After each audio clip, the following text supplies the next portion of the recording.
Yo, yo, yo, yo, yo. What's going on, guys? Akram, get off the chat right now. You're reading the Eye of the World right now. Get off the chat right now, Akram, mate. This might contain a lot of spoilers for you, so if I were you, I would leave, mate. I would leave. But yeah, guys, welcome back, guys, to another live. This is gonna be a long one, man. We're gonna read up to 40 pages in this one. So, yeah, man. Okay, so chapters 25 and 26 today. The only reason why I'm planning to do this live for these particular chapters is because when I was getting my part 3 out of The Shadow Rising, I was in a rush because I did not post for a long time at that time, and I just rushed through everything in Radiant, to be honest. I recently went over Matt's part, so I kind of know what price he paid now. Him hanging off the tree, so that's why.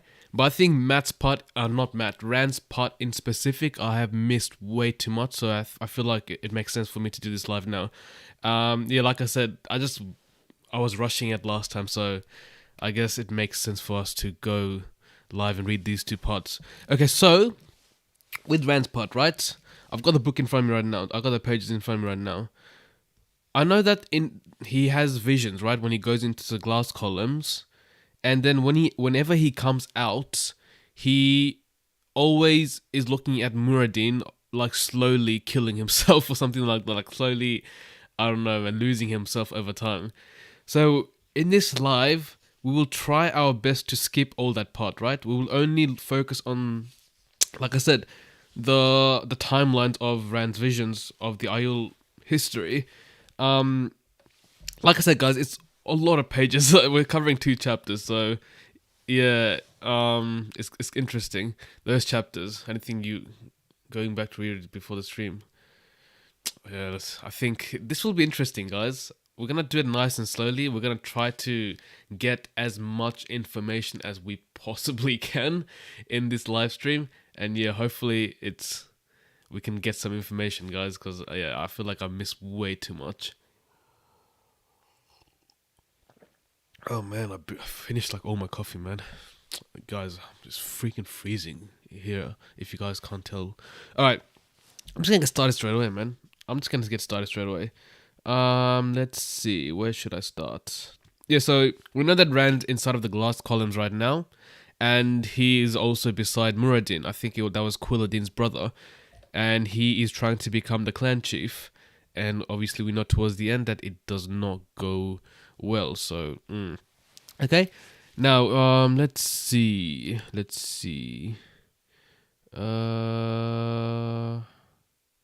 Okay. So we're gonna start off with this. Okay, let's start now. Let's start. He rode behind a set of eyes, feeling but not controlling a body. The owner of those eyes crouched easily among boulders on a barren mountainside beneath a sun-blasted sky, peering down at strange, half-made stone structures. No, less than half-made. That's Ruidin, but without any fog, and only just begun.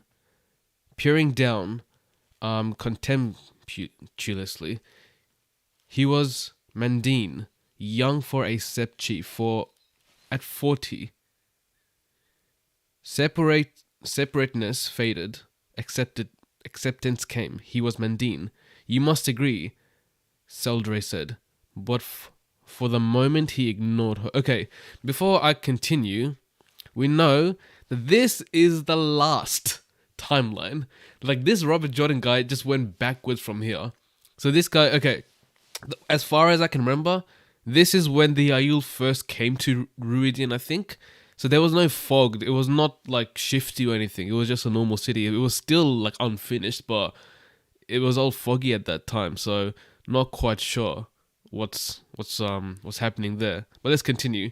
The Gen had made things to draw up water and spill it into great stone basins. He had fought battles over less water than one of those tank held, with people walking by as though water was of no consequence. Okay, so like I said, water is still like a massive part with the Aiel culture right now. So the Gen, I'm assuming the Gen Aiel Wait, hold up. The Gen Aiul. Let me read that again. Wait, so White Wing Devil, you're in the chat, yeah? The Gen Aiul were already there, right? If I'm not mistaken, or is Mandine part of the Gen Aiul? I'll see what you have to say about that.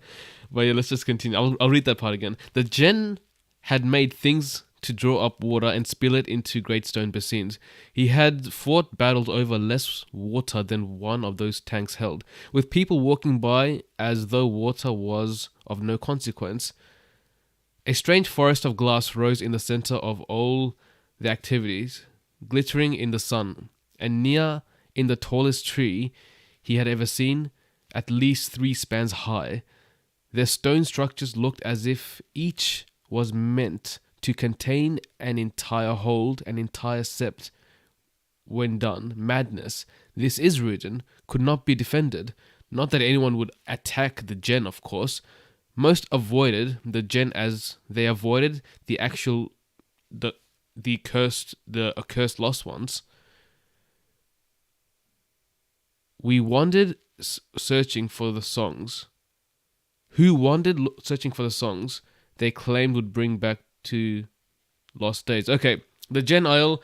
These are pretty much the Tuatharans. They're still looking for the song, and then they're what's it called? The people who came after them are the Tinkers, and I think Mandine's clan. They are coming into the Gen Isle's fortress. It seems like. So we're gonna see what's gonna happen. Damn KWH, man. That's all right, man. That's all right. But thank you for tuning in. Hopefully I'll see you tonight. Then it's all good. Okay. So the memory is set after this Gen settled Aiul, but before they died out. Okay, no worries. That makes sense.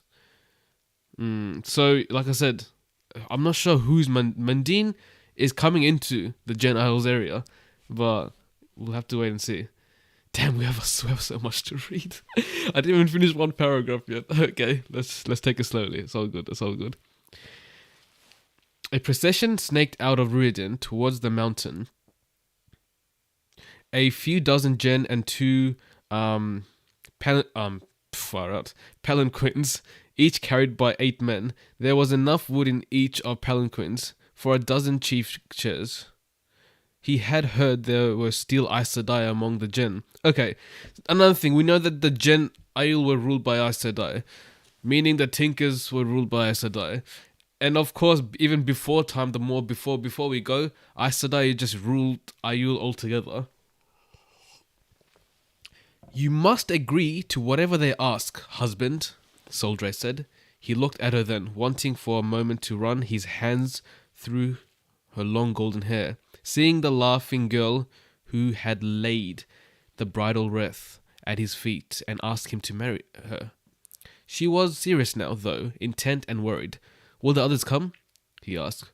Some, most. I've talked to my sisters in a dream, and we have all dreamed the same dream. The chiefs who do not come, and those who do not agree, their steps will die, Mandine. Within 3 generations, they will be dust, and their holds and cattle belong to other septs. Their names will be lost.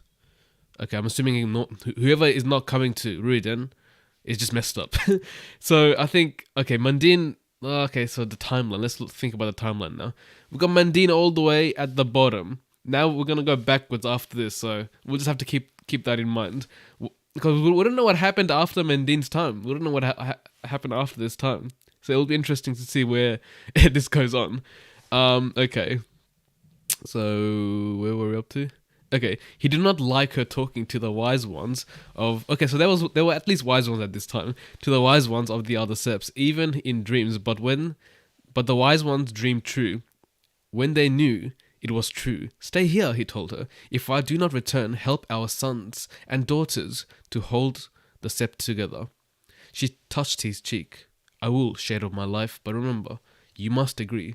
Mandane motioned, and 100 veiled shapes follow him down the slope, ghosting from boulder to boulder, bows and spears ready, greys and browns blending with the barren land, vanishing into his eyes. They were all men. He had left older women of the sept who carried the spear with the men around Saldea. Okay, so there were still maidens. Okay. If anything went wrong and she decided on something senseless to save him, the men would probably follow her in it. The women would see her back to the hold, whatever she wanted, to protect the hold and sept. He hoped they would. Sometimes they could be fiercer than any man and more foolish. I completely agree. Maidens are something else. Maidens are something else.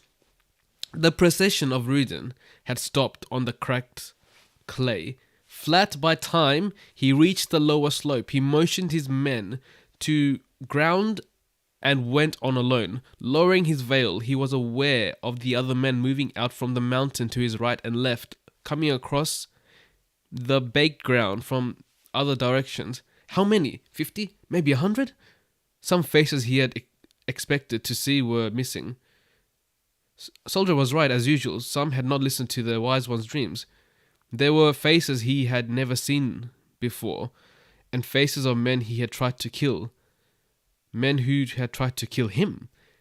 At least none were veiled. Killing in front of a gen was almost as bad as killing a gen. He hoped the others remembered that. Treachery from one, and the veils would be done. The warriors each chief had brought would come down from the mountains, and this dry clay would be muddied with blood. He half expected to feel a spear through his ribs any moment.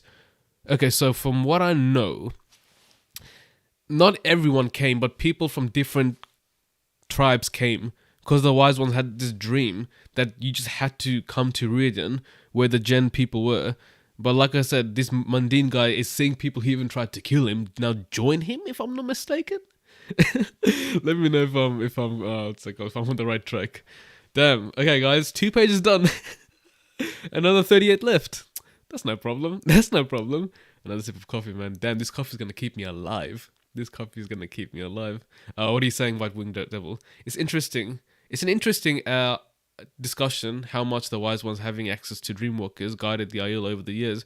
The wise ones are quite relevant at this time, man. These wise ones are having proper visions to kind of like see the future of the Aiel culture, whatever. The chiefs of every tribe who believes in the dreams, both good and bad.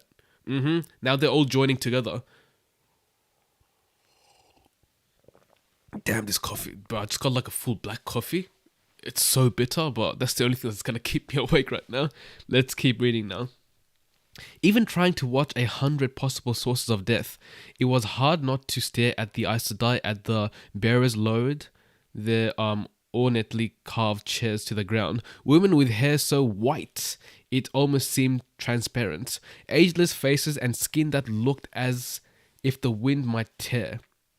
He had heard the years did not touch Aes Sedai. How old must these two be? What had they seen? Could they remember when his great father, Comran, first round Ogier Steading? Okay, I need to read that again.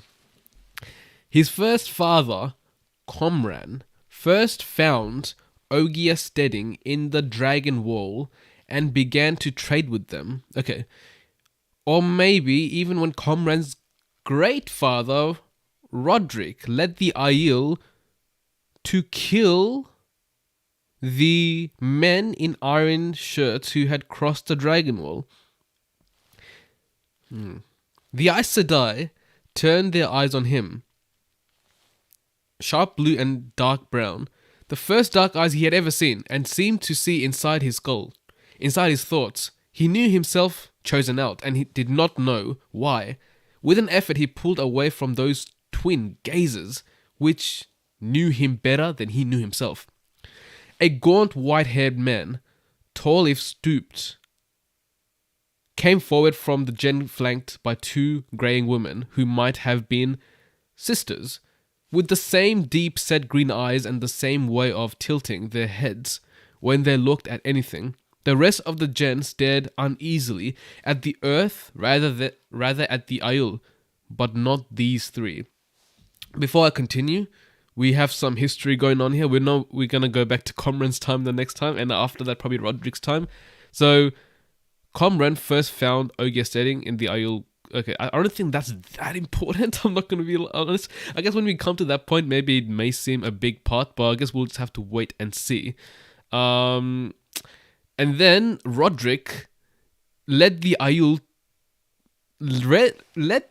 men in, who, I don't know, to kill Iron Shirts, I think. Like I said, it does not make complete sense yet, but like I said, we still have like over 30 pages to read, so it'll be very interesting to see how, what's it called, we go.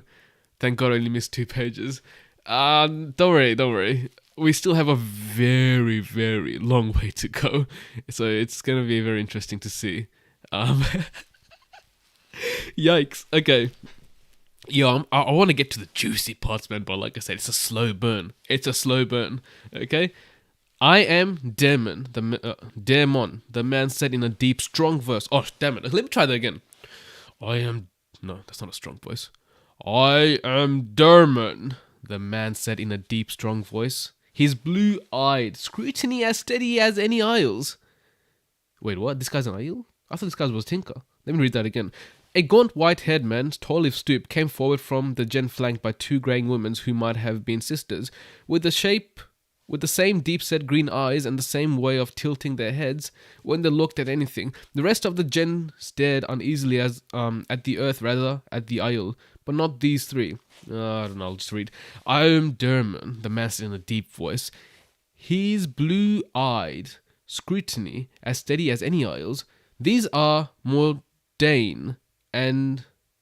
Wait, this guy's mundane, right? Yeah, he's mundane. Okay. These are Mordain and Nerys. I'm assuming these are the Aes Sedai. He gestured towards the women beside him in turn. We speak for Ruidin and the Gen Aiel. Okay, I'm Davey. The other guy was a part of the Gen Aiel, and Gen Aiels were also known as Aiels, but it just doesn't make sense because Aiels are not meant to be freaking ruthless. So, yeah, okay. The Gen Aiel are kind of associated with the Aes Sedai right now. A stir ran through the men around Mandine. Most of them liked the Gen, claiming to be Aiel no better than he did. Okay. Why have you called us here? He demanded, though it burned his tongue to admit being summoned. Instead of answering, Dermon said, why do you not carry a sword? That brought angry mutters. It is forbidden, Mandine said. Even Jen should know that.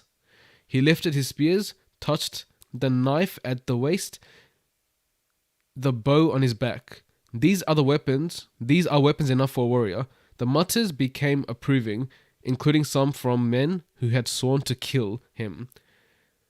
They still would, given the chance, but they approved of what he had said, and they seemed content to let him talk, with those Aes Sedai watching. Okay, guys.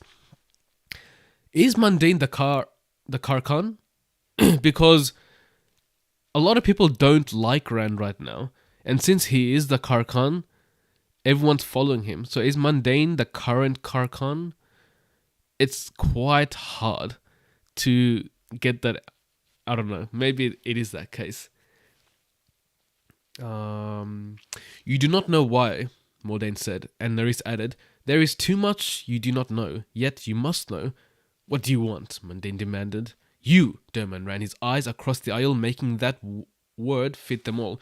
Whoever would lead among you must come to Ruidin and learn where we came from, and why you do not carry swords. You cannot learn, you cannot learn, will not live. Oh damn, so it's pretty much like a death sentence. What the Your wise ones have spoken for you, Mordain said, or you would not be here. You know the cost of those who refuse. Damn. That's crazy. I actually don't recall this part. That's mad. The Gen Aiel said that out of everyone? That's actually quite shocking. Yeah. You know the cost of those who refuse. Cheridin pushes his way in front, alternately glaring at Mundane and the Gen. Mundane had put that long, puckered scar down his face. They had nearly killed each other 3 times. Just come to you, Cheridin said. Whichever of us comes to you will lead the Aiel. No, the word came, or thin whisper. I literally shouted the no as a whisper. Not strong enough to fill every ear. It came from the dark Aes Sedai sitting in her carved chair with a blanket across her legs as if she felt cold under the broiling sun. That one will come later. Is she talking about Rand? Yeah, I think she's talking about Rand. That one will come later. The stone that never falls will fall to announce his coming. Yep, that's Rand. She's talking about the Tone tear. Out of blood, but not raised by blood. Yep, definitely Rand. He will come to Rhuidean at dawn and tie you together with bonds you cannot break. He will take you back and he will destroy you. So like I said, this destroy you part is like very controversial. I don't know if Rand is literally going to destroy the Isle. It's hard to tell. Very, very hard to tell. Because Rand does not have the intentions to destroy the Isle, you know? But he knows it's going to happen somewhere or another, but he's just trying to change things up to see what's going to happen in the future. If you guys are wondering why I'm drinking 2 different drinks, the coffee is way too bitter right now. So I'm like washing it off with water. So where were we up to? Okay, some of the Sept chiefs moved as if to leave, but none took more than a few steps. Each had listened to the wise ones of his Sept. Agree or we will be destroyed as if we never were. Agree or we will destroy ourselves. What are they agreeing to? Just to see what had happened in the past, I'm assuming? That's like what people come to Rhuidean for, just to see the past of, the history. This is some trick, Charrington shouted. Under Aes Sedai's stairs, he lowered his voice, but it held anger. You mean to gain control of the steps? Aiel bend knee to no man or woman. He jerked his head, avoiding Aes Sedai eyes. To no one, he muttered. We seek no control, Nerys told them. Our days dwindle, Mordain said. A day will come when the Gen are no more. And only you will remain to remember the Aiel. You must remain, or all is for nothing and lost. Does she also mean that Tinker is no more at the same time by saying that the Gen will be no more? Because we know that there's no such thing as a Gen Aiel right now. So if she had said that there's no such thing as the Gen Aiel, that means there will be like all Tinkers may fall or may lose their way. Like freaking what's the name again? Aram. I don't know if she means that, but it makes sense because the Aiels that remain right now are pretty much like ruthless killers, man. The flatness of her voice, the calm sureness, silenced Charrington, but Mundane had no more questions. Why, if I know you? Why, if you know your doom? Why do this? He gestured towards the structures raising to the distance. Why, if you know your doom, why do this? It is our purpose, Dermot replied. For long years we searched for this place, and now we prepare it. If not for the purpose we once thought, we do what we must and keep faith. Mundane studied the man's face. There was no fear in it. You are Aiel, he said. And when some of the other chiefs gasped, he raised his voice. I will go to the Gen Aiel. You may not come to Rhuidean armed, Dermot said. Mundane laughed aloud at the temerity of the man. Asking an Aiel to go unharmed, shedding his weapon, he stepped forward. Take me to Rhuidean, Aiel. I will match your courage. That's the end of the first vision. Okay, we got through the first vision. Holy damn, bro, my. Oh my days. Okay, guys. Let's talk about this first vision. Cause I want to remember everything, bro. Everything. I want to. This is gonna be a long stream. I want to remember everything. Ooh, sa. Ooh, sa. Okay. Mundane, and I don't know, he is leading a whole bunch of different clans to Ruiden. And this place is gathered by the Gen Aiel and two Aes Sedai.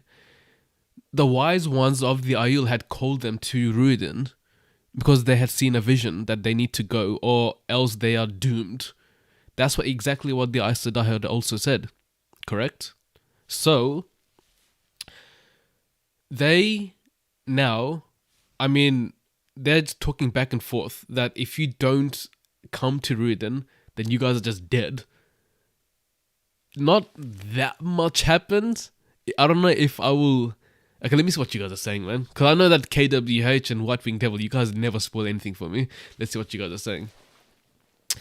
Some parts are a bit controversial. Yeah, you know what? It's fine. It's fine. Don't worry. It's fine. The Aes Sedai told Mundane that he needs to go Ruiden to learn about the history, to learn about the true selves of his own people back in the days, like how the Aiel used to be. It's just like what Rand is doing right now. Rand is doing what Mundane is going to do. So I think they'll. But like I said, why this is actually an interesting vision because this is the last one. We're just gonna go backwards from here onwards, aren't we? You know what? Okay, I'm just gonna skip the whole part where Rand comes out, he goes back in, he comes back, he goes back in. I'm gonna skip all that part, okay? Let's go to the next one. Oh, damn, it's Roderick. So we're going back 2 generations before now. Okay, guys, let me get a little comfortable now. Let's go.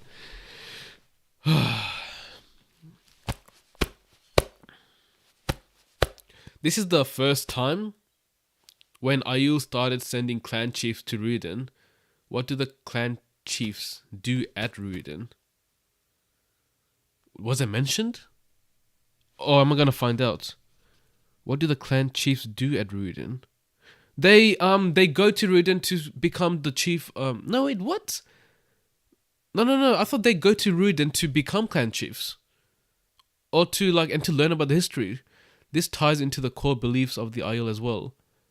That they live in the waste for a reason, a purpose, but they aren't sure what their purpose is. You know, I think this is a refo. This has to be a refo. Because surely I must have, because I've read it really slowly, guys. So surely I cannot miss anything as of yet. Let's just read the next part. Before I read the next part, let me know if I missed anything. Before I read the next part, let me know if I missed anything. Let me just finish my coffee real quick.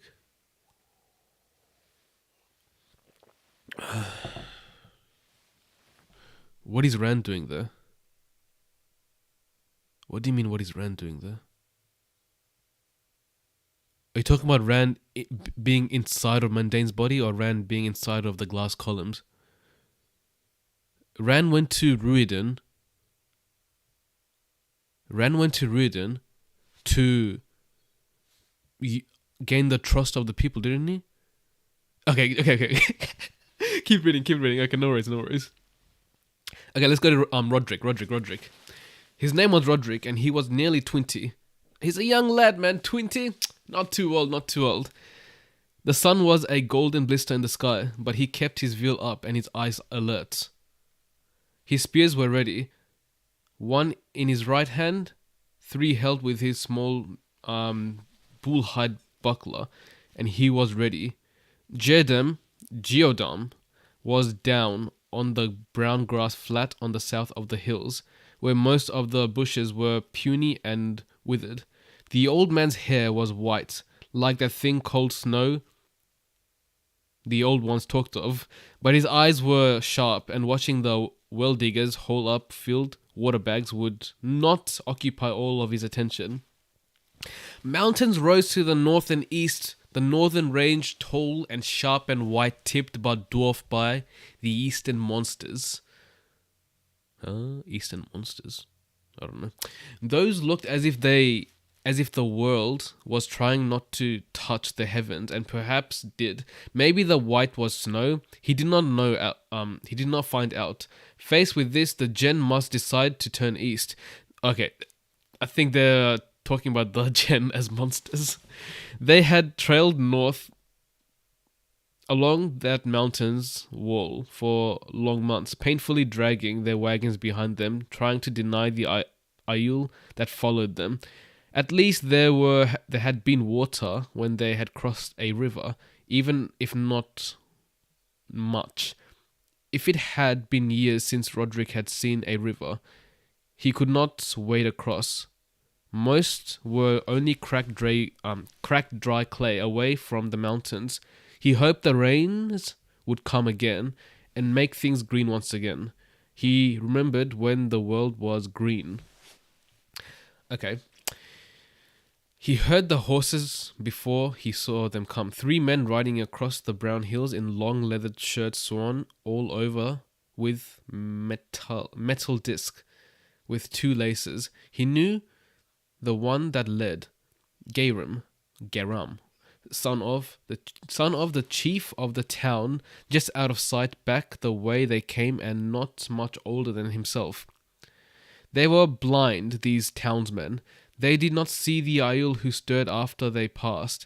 They settled back to near invincibility in the seer land. Roderick lowered his veil. There would be no killing unless the riders began it. He did not regret it, not exactly, but he could not make himself trust men who lived in houses and towns.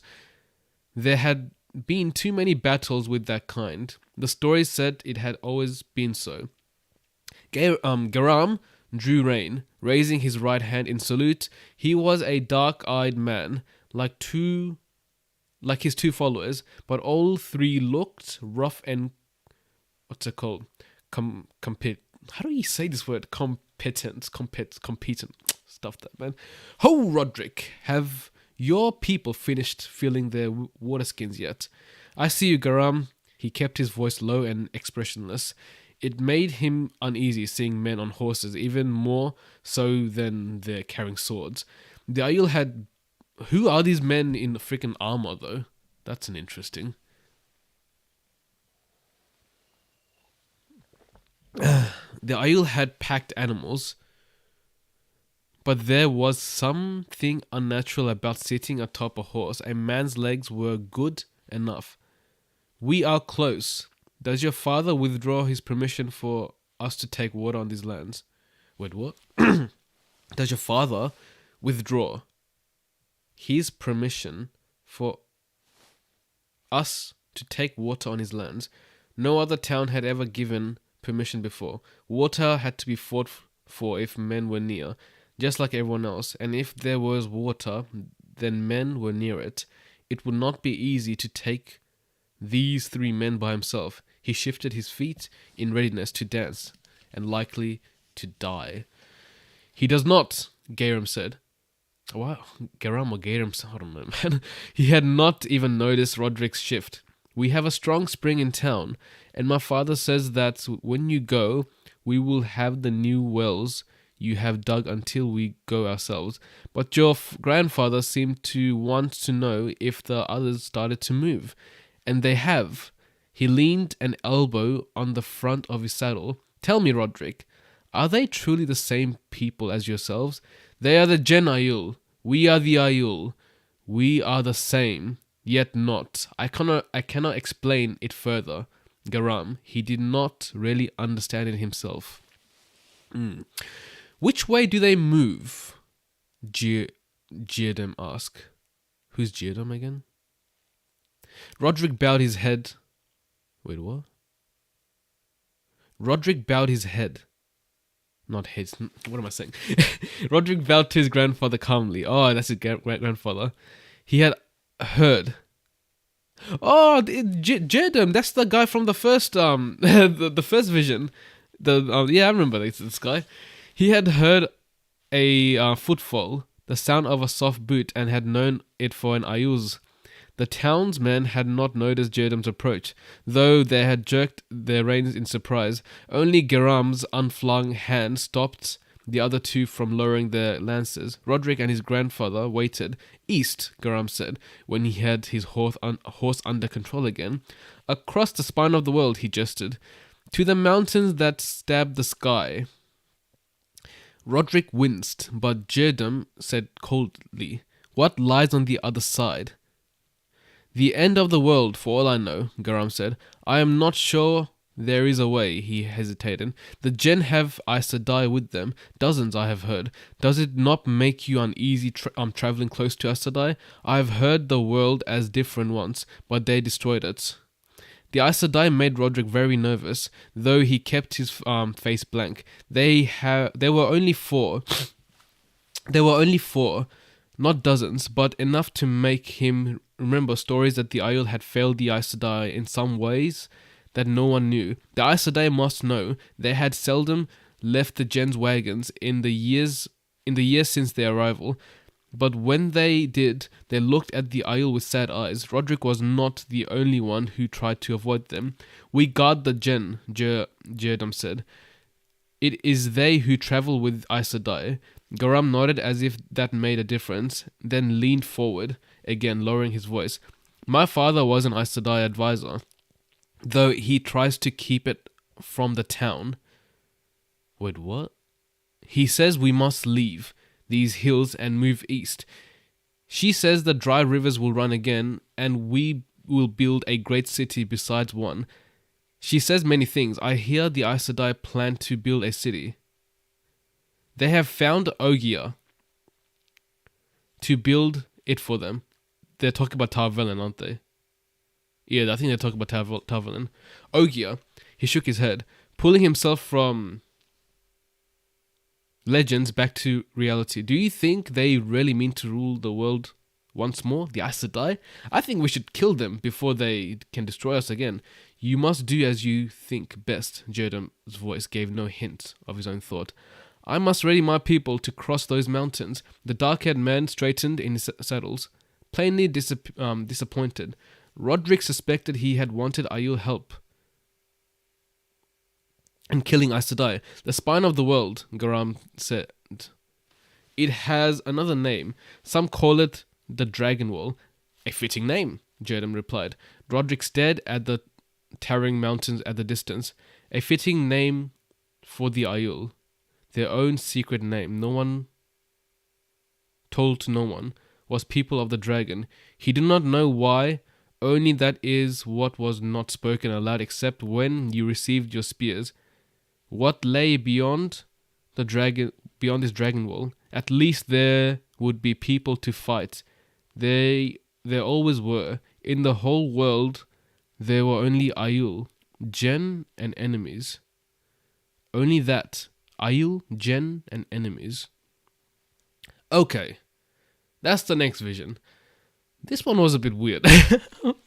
I'm not gonna lie, this one was a bit weird. Keep in mind, you are experiencing these memories from the minds of people who were there. Okay, that sucks. I'm glad. Okay, so we know that Roderick, I'm assuming he is an Aiel. He's not Gen, but his grandfather is Gen. And this guy, Garam, he is definitely a wetlander or an outlander, one of those two. And I'm not gonna lie, this one was a bit confusing. What exactly even happened here? What the hell exactly had happened here? Gen, okay. You're just looking for Gen, Aiel, and... Okay, what? I'm trying to figure out what I can get out of this part. Okay, number one, I know that they're talking... The Aes Sedai left them. Or shall I say the Aes Sedai are still with the Gen Aiel people, and the Gen Aiel always stay around the Aes Sedai? Am I tripping out?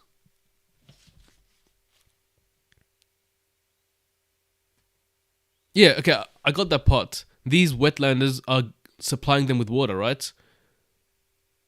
And the Aiel are obsessed with water. I got that part. But does it...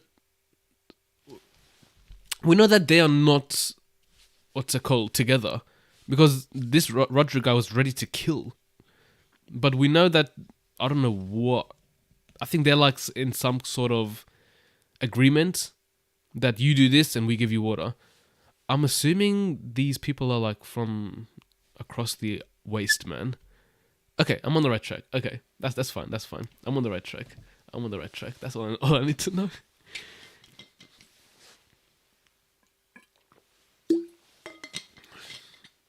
Okay, guys.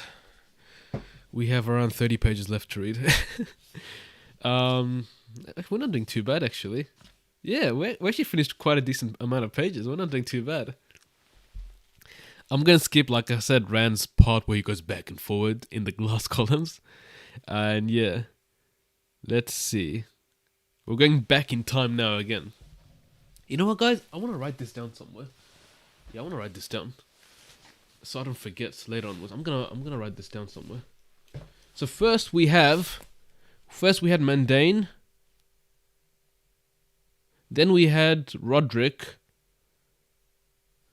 And now it looks like we're gonna have Giordam. Like I said, guys, pronunciation is gonna be a wild thing, man. Giordam. Okay, this is gonna help me keeping track. Mundane, Roderick, and Giordam, and we know that we're going up. Yep, we're going that way. So once we finish all of these timelines, we're gonna go that way. We're gonna try and link everything together with everyone, okay? Alright. Okay, we're actually doing pretty good, guys. We're doing pretty good. Let's start. Woosa. Let's meditate for a little bit. Let's meditate. Woosa. Meditate. Okay. What has this become? A freaking yoga session? I thought we're live reading some Wheel of Time, but no, we're having some yoga session right now. Hey, how's it going, James, man? How's it going, James? Good to see you on here, man. Yes, I will be taking my notes. Okay. Let's start the next one. The next vision. Squatting easily on the white-cloaked hillside, Giordam ignored the cold as he watched 5 people tramp towards him, 3 cloaked men, 2 women in bulky dresses making hard work of the snow. Winter should have been over long since, according to the old ones, but then they told stories of the seasons changing from what they had always been. By the way, guys, notice how I'm reading faster now? See how you slowly adapt to whatever you do? At the start, it may seem crazy, but once you get adapted to it, you just becomes more natural. I'm reading more faster and more fluent now, so that's a good thing. They claimed the earth used to shake. 2 and mountains rose or sank like water in the summer pond when you threw a rock in. Giordam did not believe it. He was 18, born in the tents, and this was the only life he had ever known. The snow, the tents, and the duty to protect. He lowered his veil and stood slowly, leaning on his long spear as not to frighten the wagon folk, but they stopped abruptly. Anyway, staring at his spear, at the bow slung across his back and the quiver at his waist. None appeared any older than himself. You have need of us, Jen? He called. Wait, what? I thought he was Jen. You name us that to mock us. A tall shop. Hold on. Wait, what? I thought Giordam was Jen. Was he not? Or is he just like a normal Aiel? Or did he just lose the way? Wait, hold on. Let me read that again. You have need of us, Jen? He called. You name us that to mock us, a tall, sharp-nosed fellow shouted back. But it is true, we are the only true Aiel. You have given up the way. That is a lie. Okay, that kind of confirms that I'm wrong. Giordam is not Jen. He's not Jen, okay? I have never held a sword. Actually, no, hold up. He claims himself to be a Jen then. I've never held a sword. He grew a deep breath to calm himself. He had not been put out there to grow angry with the Jinn. If you are lost, your wagons are that way. He pointed southward with a spear. One woman placed her hand on a sharp-nosed arm and spoke quietly. The others nodded. Finally, Sharp-Nose did so, if reluctantly. She was pretty, with yellow wisps of hair escaping the dark shawl wrapped around her head. Facing Jerdam, she said, "We are not lost." She peered at him suddenly, seeming to see him for the first time, and tightened her shawl around her. He nodded. He had not thought they were. The Jinn usually manage to avoid anyone from the tents, even when they are needed help. Oh, I remember this. This was when the first maiden was born, wasn't? Was she not? Hey, this was a good one. But I think, like I said, let's read this part into more detail. More detail. He nodded. He thought not. He had not thought they were. The Jinn usually managed to avoid anyone from the tents, even when they needed help. The few who did not come only in desperation for the help they could not find elsewhere. Follow me. It was a smile across the hills to his father's tents. Low shapes partially covered by the last snowfalls, clinging to the slopes. His own people watched the new arrivals cautiously, but did not stop what they were doing. Whether cooking or tending weapons or tossing snowballs with a child, he was proud of his sept. Nearly 200 people, largest of the 10 camps, scattered north of the wagons. The Jinn did not seem much impressed,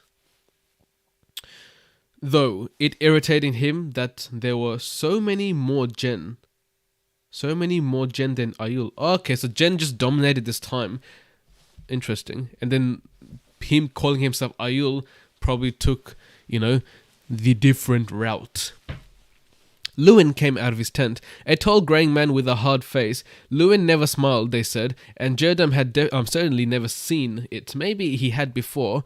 Jerdam's mother's died of a fever, but Jerdam did not believe it. Let me take a deep breath. Damn, it's a lot of reading, man. The yellow-haired woman, her name was Maureen. I was going to say Moraine. It's not Moraine, guys, it's Maureen. Her name was Maureen, told a story much as Jerdam had expected. The Jinn had traded with a village, a place with a long log wall, and then men from the village had come in the night, taking back what had been traded for, taking more. The Jinn always thought they could trust people who lived in houses, always thought the way would protect them. The dead were listed: fathers, a mother, a fifth brother, the captives, first sisters, a sister, mother, a daughter. The last surprised Jerdam. It was Maureen who spoke bitterly of a 5-year-old daughter carried off to be raised by some other woman. Studying her more closely, he mentally added a few years to her age. We will bring them back. Well, hold up. I want to read that part again.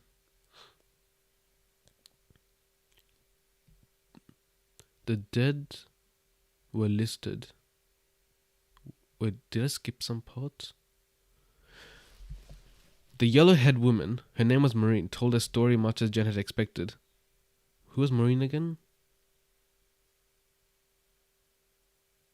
Oh, Maureen was that lady from the Jinn. Okay, makes sense. Told her what I expected.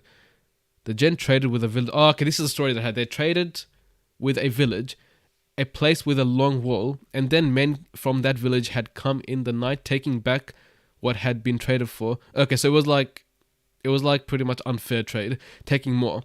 The Jinn always thought they could trust people. Okay, you can't do that. Who lived in houses. Always thought the way would protect them. Clearly not. The dead were listed: fathers, mothers, brothers. Okay, everyone's just dead. The last that surprised Jerdam, it was Maureen who spoke bitterly of a 5-year-old daughter carried off to be raised by some other woman. Studying her more closely, he managed to... Who is this other woman? Is this other woman like Aes Sedai taking like a little girl or something like that? That's the only conclusion I can come up with, because that's what Aes Sedais do, those sick people, man. Interesting. Yeah. Let's ask me the question after I'm reading this part. When we finish reading this vision, we'll have a proper discussion. Okay, we'll have a proper discussion after this. Just give me a bit more time. We don't have that much left. Actually, we have a lot to. We have a lot. Okay, don't worry. Let's take us sentence by sentence. Where was I up to? We will bring them back, Lewin promised. He took a bundle of spears, handed it to him, and thrust point down into the ground. You must stay with us if you wish, so long as you are willing to defend yourselves and the rest of us. If you stay, you will never be allowed back amongst the wagons. The sharp-nosed fellow turned at that and hurried back the way he had come from. Lewin went on. It was seldom that only one left at his point.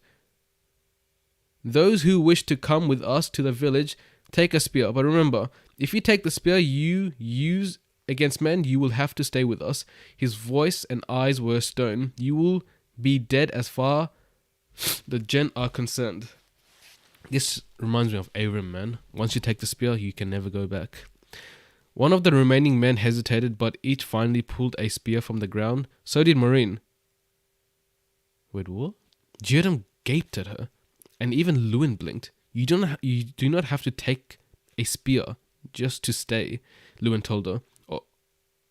Or for us to bring back your people. Taking a spear means a willingness to fight, not just to defend yourself. You can put it down. There is no shame. They have my daughter, Maureen said. To Jerdam's shock, Lewin barely paused before nodding. There is a first time for all things. For all things, so be it. He began tapping men on the shoulder, walking through the camps, naming them to visit this log-walled village. Jerdan was the first tapped. His father had always chosen him first since the day he was old enough to carry a spear. He would not have it no other way. Maureen was having problems with the spear, the half tangling in her long skirt. You don't have to go, Jerem told her. No woman ever has before. We will bring your daughter to you. I mean to bring Kareen out of there myself, she said fiercely. You will not stop me, a stubborn woman. In that case, you must dress like this, he gestured to his own grey-brown coat and breeches. You cannot walk cross-country in the night in a dress.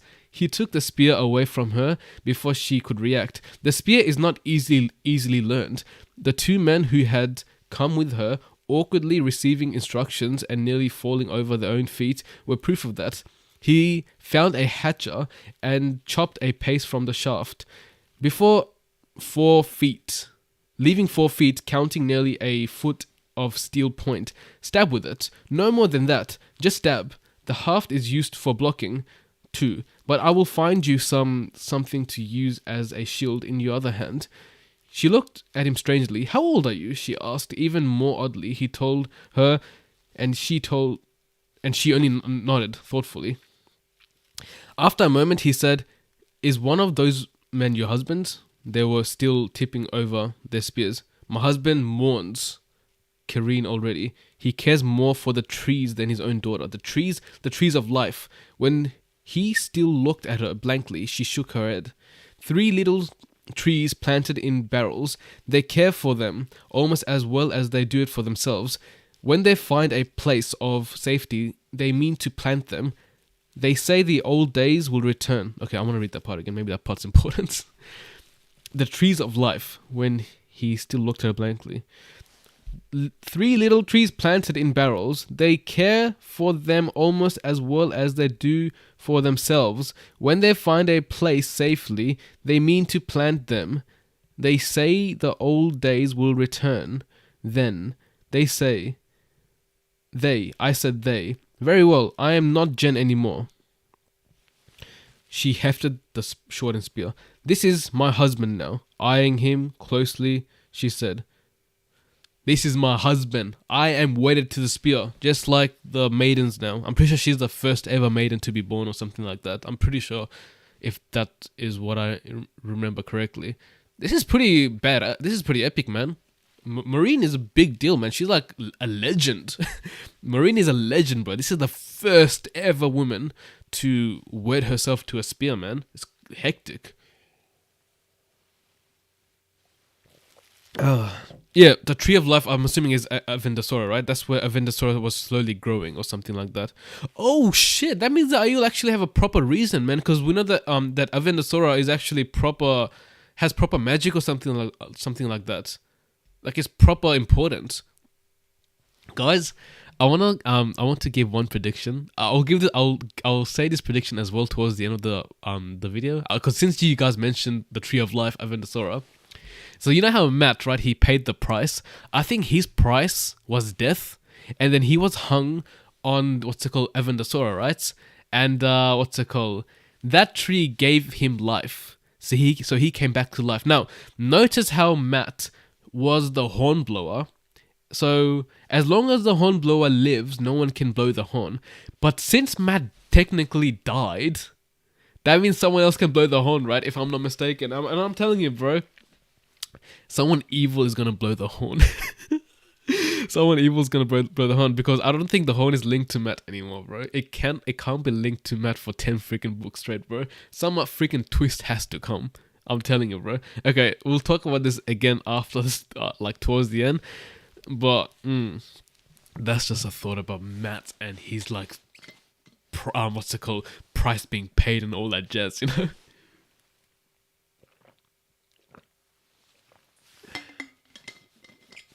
Okay. Oh, if someone, this is my husband now, eyeing him closely, she said, if someone stole your child, would you talk of the way of the leaf and suffering sent to test us? He shook his head, and she said, I thought not. You will make a fine father. Teach me to use the spear. An odd woman, but pretty. He took the spear back and began to show her, working out what he was doing while he did with the short haft. It was quick and agile. Maureen was watching him with a strange smile, but the spear had caught him. I saw your face in the dream, she said softly, but he did not really want to hear. Wait, what dream? Is she like a wise one or something? Dream. I saw your face in the dream, she said softly, but he did not really hear. With a spear like this, he could not be quicker than a man with a sword. In his mind's eyes, he could not see the Aiel defending older men with sword. No one would stand a chance against them. No one. That's the end of the third part. Guys. Okay, let's talk about this part now. Yeah, so the Gen Aiel are slowly starting to lose their way in this part. We know, I'm not sure if Maureen was like a wise one or something, because at the end she had like a dream or something like that. But they got like ambushed or attacked or something like that, or just falsely traded in one village, and now they're asking the Aiel for help, who use weapon to defend. So another thing is another Dreamwalker. A Dreamwalker? Maybe she might be a Dreamwalker. But like I said, the Aiel are slowly, like the Gen Aiel are starting to lose their way in this part. And the first freaking Maiden of the Spear was born. Marine is a legend, man. I don't know what you guys think, but Marine is a legend. It's a legend. So that's the main thing that happened in this part. Literally. We know that, Aiel kill now? Not kill, maybe they use weapons to defend themselves, but I still assume they would kill at this point. Because, like I said, I think as Lewin said, if you use if you hold the spear, you can't go back to the Gen ways. You can't do that anymore. So, like I said, nothing that much out of this part. We just know that the Gen Aiel are slowly losing their way, number one. And we also know that, the first maiden was born. I think that is easy to miss. The guy from the Gen Aiel said the dude called the Gen to mock them. What were the Gen called before this? Wait, what? Were they meant to be called something? What were the gen called before this? Did I miss something? The Ayul? Oh wait, the Ayul, or is it the people of the leaf or something like that? They don't talk about how people from the wagons don't approach the tents. Who lives in each? They talk about how people from the wagons don't approach the tents. They did say that. Who lives in each? Is that important? What? Is that meant to be important? They don't talk about people. Wait. I know they avoid people. I know they are, what's it called? The Tuathran people. They are always on the move, and they avoid, what's it called, towns or whatever. I know they do that. So the Ayul are losing their way, not the gen. Ayul are losing their way, not the gen. Then what? Then okay, if the Ayul are losing their way, who are like Lewin and Jerdam? Like who are they then? Like they claim themselves to be the Ayul or something? I want to read one part. What did Lewin say before? Lewin said. What did Lewin say? Those who wish to come with us to his village take a spear. But remember, if we take a spear to use against men, you will have to stay with us. His voice were hardened like stone. You will be dead as far as the gen are concerned. Huh? So the Ayul are losing the way, not the gen. Bro. Guys, they sure do claim themselves to be Ayul quite fiercely.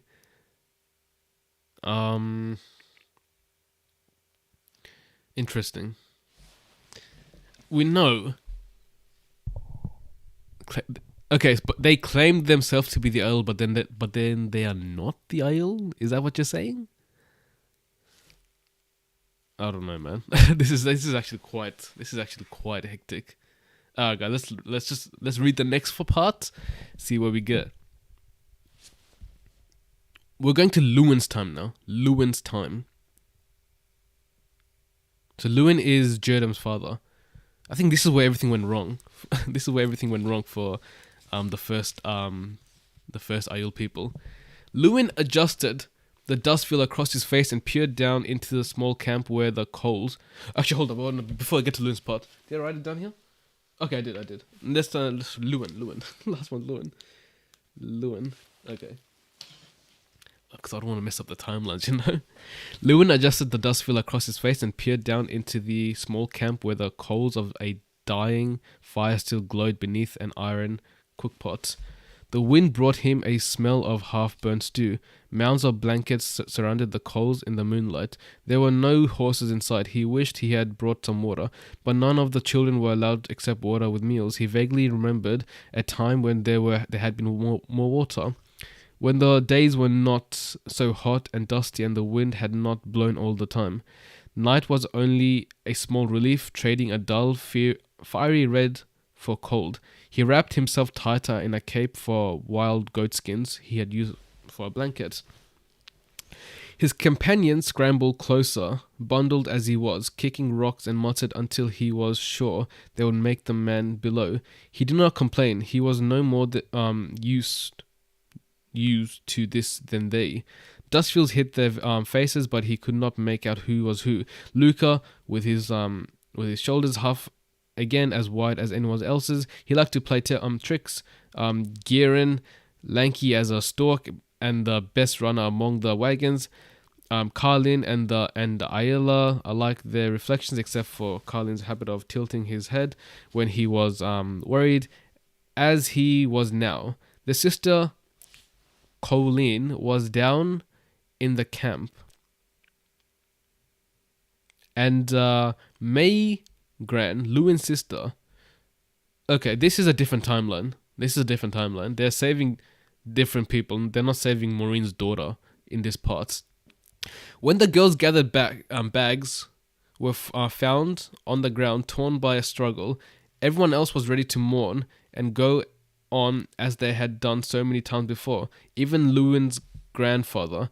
If Adan had known what the five of them planned, he would have stopped them. Okay. So no one knows that they are trying to save these people, I think. All Adan did now was mutter about keeping faith with the Aes Sedai Lewin had never seen. And try to keep the Aiel alive. The Aiel as a people, not any one given Aiel, not even my gran. So, like I said, the Aiel back then, they just only cared about the people. They didn't care about individual people. They just cared about the community and then the way of them living in specific. They are four, Lewin whispered. The girls are this side of the fire. I will wake them quietly and we will sneak them away while the men sleep. His friends looked at each other, nodded. He supposed they should have made a plan before this, but all they had been able to think of was coming to get the girls and how they leave the wagons without being seen. Okay, so they don't plan on killing anyone. So at this moment of time, Lewin isn't a killer. He's not a cold-blooded killer. He had not been certain they would follow these men or find them before they reached the village. They came from a collection of rough huts where the Aiel had been driven away with stones and sticks. There would be nothing to be done if the takers got this far. What if they do wake? Jaren asked. I will not leave Colleen, Charlene snapped, right on top of his brother's quieter. We are taking them back. We are, Lewin agreed. Luca poked Jiren's ribs and Jiren nodded. Making their way down in the darkness was no easy task.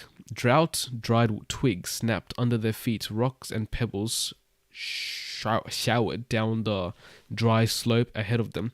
The harder Lewin tried to move silently, the more noise he seemed to make.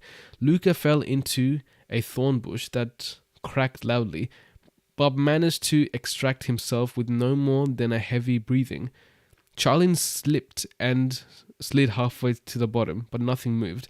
Short of the camp, Lewin paused, exchanging anxious looks with his friends, then tiptoed in.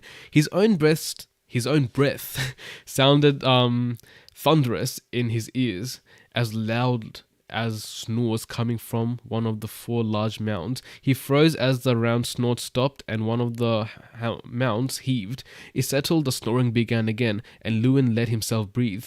Carefully he crouched beside one of the smaller heaps and flipped aside a rough woolen blanket stipped with dirt.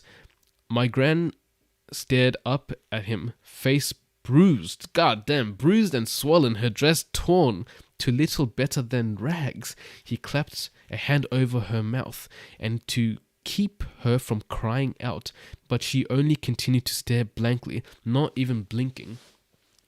I am going to carve you like a pig, boy, one of the larger mounds tumbled aside, and a wild bearded man in filthy clothes got to his feet. The long knife in his hand glittering dully in the moonlight, picking up the red glow of the coals. He kicked the mounds to either side of him, producing grunts to stirrings. Just like a pig, can you squeal, boy? Or do you people just run? Run, Lewin said, but his sister only stared dully, frantic. He seized her shoulders, pulled to try steering her towards where the others were waiting. Run! She came out of the blanket stiffly. Almost a dead weight. Colleen was awake. He could not hear. Wait, what was up to? Damn, I lost the line. Colleen was awake. He could hear her whimpering, but she seemed to be drawing her dirty blankets around her even more tightly, trying to hide in them. Migraine stood there, staring at nothing, seeing nothing. Damn, is she like traumatized? Seems you cannot even do that. Grinning, the man was coming around the fire, his knife held low. The others were sitting up in their blankets now, laughing, watching for fun. Lewin did not know what to do. He could not leave his sister. All he could all he could was die. Maybe that would give Migraine a chance to run. Run, Migraine, please run. Why did she not move? She did not even seem to hear him. What had they done to her? The bearded man came closer, taking his time, chuckling, enjoying his slow advance. No! Charlene came hurtling out of the night, throwing his hand around the man with a knife, carrying him to the ground. The other men bounded to their feet, one, his head shaved and shining in the pale light, raised a sword to slash at Charlene. Oh damn, he got slashed. Lewin was not exactly sure how it happened. Somehow he had the heavy kettle by his iron handle swinging. It struck the shaved head of a loud crunch. The man collapsed as if his bones had melted. Off balance, Lewin stumbled, trying to avoid the fire, and he fell beside. Losing the cookpot, a dark man with his hair in braids lifted another sword, ready to skewer him. He scrambled away on his back like a spider, eyes on the sword's sharp point, hand searching. Frenziedly. What the heck is that word? Friends. I don't know, I'm just gonna skip that word. For something to fend the man off, a stick, anything. His palm fell on a wooden, or something like rounded wooden. He jerked it around, pushing it. The snarling man. The man's dark eyes widened. The sword dropped from his grasp. Blood poured from his mouth. Not a stick, a spear. Lewin's hand sprang away from the haft as soon as he realized what it was. Too late. He crawled backwards to avoid the man as he fell, staring at him, trembling. A dead man, a man he had killed. The wind felt very cold. This Lewin guy is a freaking ancient guy as well, man. This is the first ever Ayul guy that killed. By the way, did this? I think the other guy just sacrificed himself or something because he took that hit or something like that. But god damn. After a time, it came to him to wonder why none of the others had not killed him. He was surprised to see the rest of his friends there around the coals. Jaren and Luca and Alaya all panting and wild-eyed above their dust fields. Colleen still emitted soft sniffing sobs from beneath her blankets, and Migraine still stood staring. Charlin was huddled on his knees, holding himself. And the four men, the villagers, Lewin stared from one motionless body to another. We killed them, Luca's voice shook. We, mercy of the light, be with us now. Damn. Yeah, bro. Freaking with a pot.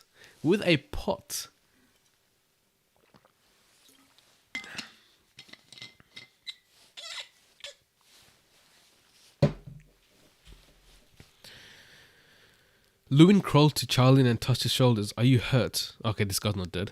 Charlene fell over. Red wetness licked his hands, gripping the hilt of his knife driven into his belly. It hurts, Lewin, he whispered. He shuddered once, and the light went out of his ears. What are we going to do? Jaden asked. Charlene is dead. And we, Light, what have we done? Oh damn, he is dead. What have we done? We will take the girls back to the wagons. Lewin could not pull his eyes away from Charlene's gaze stare. We will do that. They gathered up everyone that was useful. The cookpot and the knives, mainly. Metal things were hard to come by. We might as well, Elias said roughly. They certainly stole it from someone just like us. Damn it. God damn it. That's a lot of reading, man. A lot of reading. Ooh-sa. Okay. Good news is that the next chapter is shorter than this. That's the good news. So we're not in for a rough time. Okay. When Elia started to pick up one of the swords, though Lewin stopped him, no, Elia, that is a weapon, not made to kill people. It has no use. Elias said nothing, only ran his eyes over the 4 dead bodies. Only ran his eyes over the 4 dead bodies. Looked at the spears Luca was winding with blankets to carry Charlin's body on. Lewin refused to look at the villagers. A spear can put food in the pot, Elia. A sword cannot. It is forbidden by the way. Okay. Elias was still silent, but Lewin thought he sneered. Because Lewin pretty much is the reason how the Aiel is today. Lewin literally is the first ever Aiel that lives amongst, today. It is forbidden by the way. Elia was silent, but Lewin thought he sneered behind his dustfield. Yet when they finally started away into the night, the swords remained by the dying coals and the dead men. It was a long walk back through the darkness, carrying the makeshift stretcher, bearing Carlin. The wind sometimes gusting to raise choking clouds of dust. Migraine stumbled along, staring straight ahead. She did not know where she was or who they were. Colin seemed half terrified even of her own brother, jumping if anyone touched her. I think because they killed people, that's why they're just traumatized.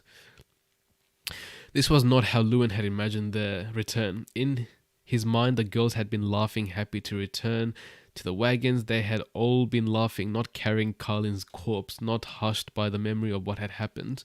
The light of the cook's fires came into the view, and then the wagons, harness already spread of men to take their place at sunrise. No one left the shelter of the wagons after dark. It was surprised Lewin to see 3 shapes come hurrying towards them. Adan's white hair stood out in the night. The other 2, Nareen, Colin's mother. Have we seen? Is Nareen an Aes Sedai? Or am I tripping out? Nareen. Is she an Aes Sedai? Is Nareen an Aes Sedai? Nareen. What's her freaking name again? We don't know. Is Nareen an Aes Sedai?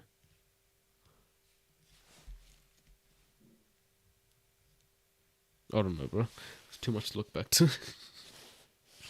Okay. There were 2 other, Nareen, Colin's mother, and Saralin, his and migraines. Okay, Saralin is his mother, and then the other lady is Colin's mother. Lewin lowered his dustfield with foreboding. The women rushed to their daughters with comforting arms and soft murmurs. Colin sank into her mother's embrace with a welcoming sigh. Migraine hardly appeared to notice Saralin, who looked close to tears at the bruises on her daughter's face. Adan frowned at the young men.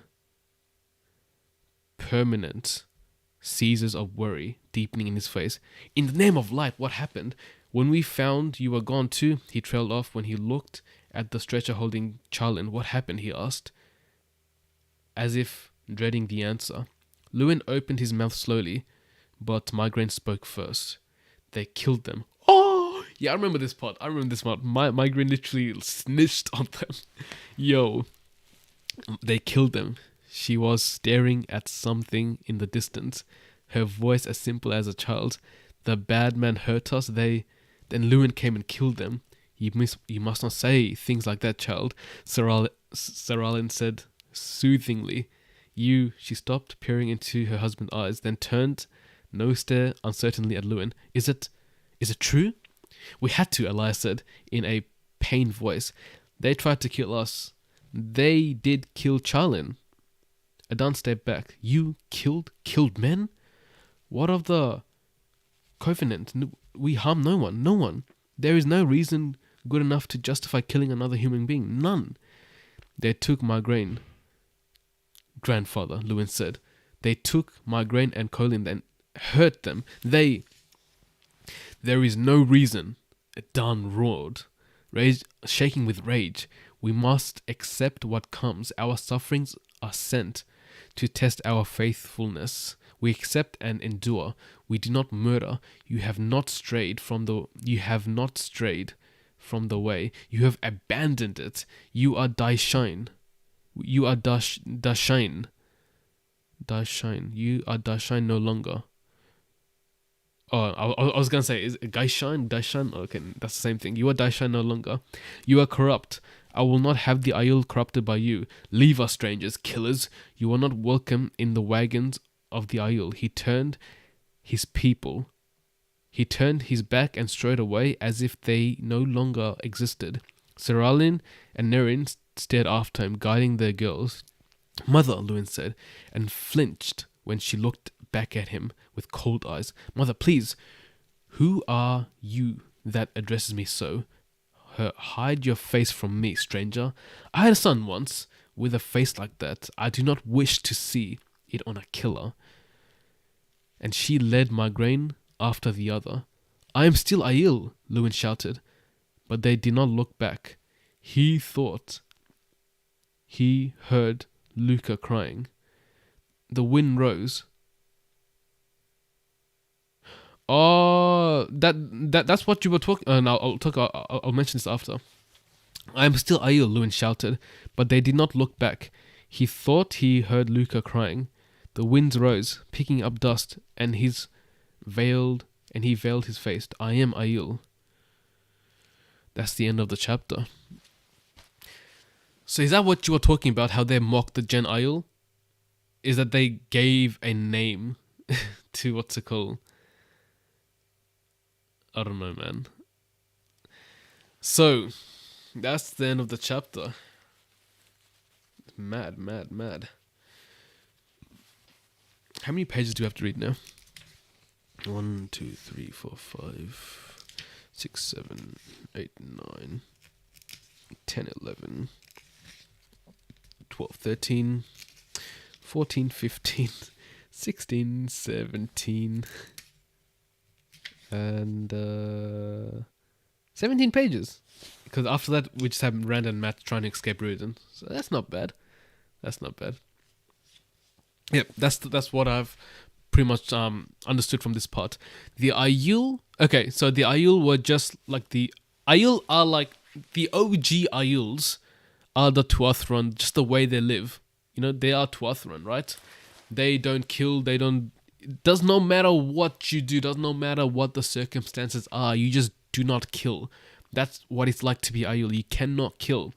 But Luin here had proper emotions to protect his sister, and in doing that, he accidentally had done the impossible by killing someone, and then just like that, they abandoned Luin just like that. We also know from the previous parts that Maureen's husband was also like this. Like the only thing they cared about is the way.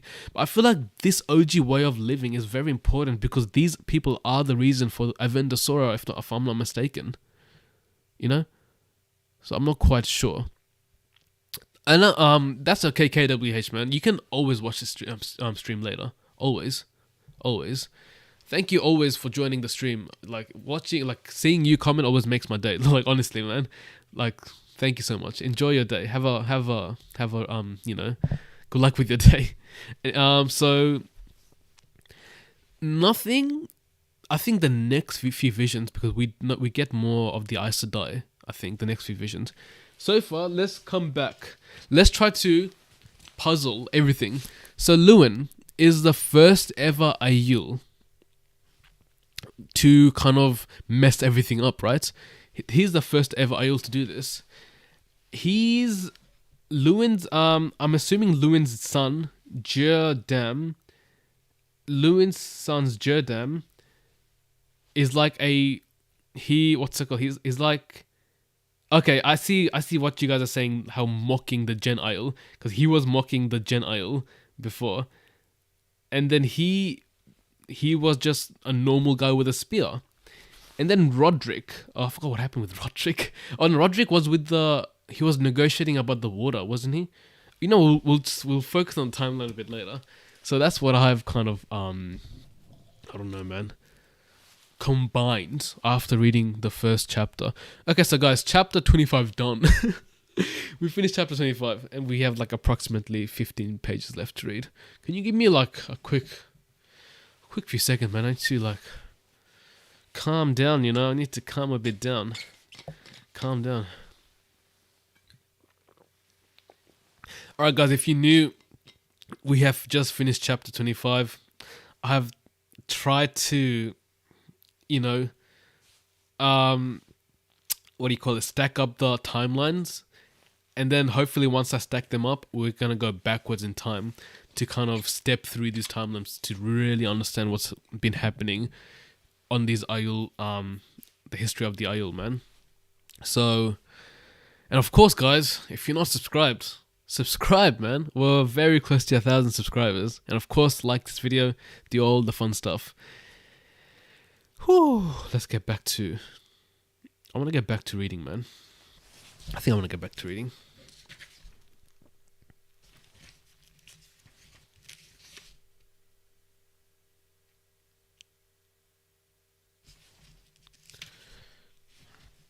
God, guys, live reading is not easy.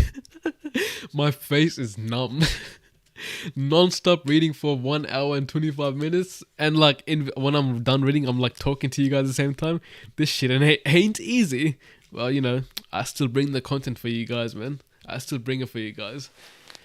Melbourne still has... Yeah, Melbourne's cold right now. I mean, yeah, it gets nice and warm during the day. It gets nice and warm. I think this beanie is really annoying. I don't want to take my beanie off because my freaking hair's all messed up right now. I don't want it to look ugly on camera. But it is what it is. Gotta force... I think I can take my jacket off, though. Yeah, I can take my jacket off. It's getting a bit hot now. Boom, boom, boom. Bam. Oh.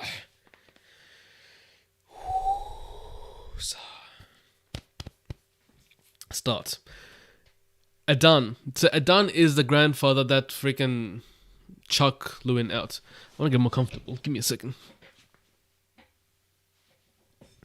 Adan lay in a sandy hollow, clutching his dead son's weeping children. Wait, what? Dead son's weeping children. Shielding their eyes against his rag coat, tears rolled down his face too, but silently, as he peered cautiously over the edge.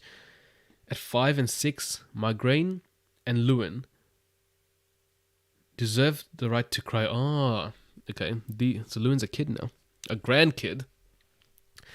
Adan was surprised he had any tears left himself.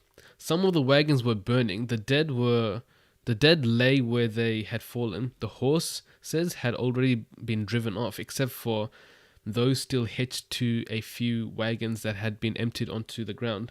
For once, he took no notice of the created things the Aes Sedai had given into the Aiel charge, toppled carelessly into dirt. Wait, what? What did the Aes Sedai give them? For once he took notice of the created things the Aes Sedai had given into Aiel charge, toppled carelessly into the dirt. It was not the first time he had seen that, or dead Aiel, but this time he could not care. The men with the swords and spears and bows, the men who had done the killings, were loading those empty wagons with women. He watched Rhea, his daughter, shoved into a wagon box with the other, crowded together like animals by laughing killers, the last of his children. Elwyn dead of hunger at 10, Sorrel at 20 of fever her dreams told her was coming, and Jaren, who threw himself off a cliff age of 19 when he found he could channel. Damn. So Aiel men could also channel? Marind this morning. He wanted to scream, he wanted to rush out and stop them from taking his last child. Stop them somehow, and if he did should rush out, they would kill him and take Rhea anyways. Damn, this guy just gave up, bro. They might as well kill the children too. Some of those bodies sprawled in their own blood were small. That's freaking dark. Migraine clutched at him as if she sensed he might leave her, and Lewin stiffened as he wanted to hold her tighter but thought himself too old. Adan soothed her hair and kept her face pressed against his chest. He made himself watch, though, until the wagons wheeled away, surrounded by whooping riders, after the horses that were already almost out of sight towards the smoking mountains that lined the horizon. You're telling me some random people took this guy's daughter and some other people, his own freaking daughter, and he just allowed it? Bro. I mean, you gotta freaking follow the way of the leaf or whatever that is. Mad. Only then did he stand up, prying the children loose. Wait here for me, he told them. Wait until I come back. Clinging to each other, they stared at him with tear-stained white faces, not uncertainly. He walked out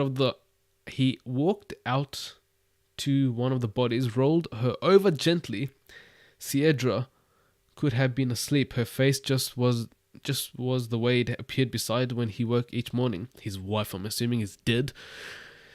It always surprised him to notice grey in her red gold hair. She was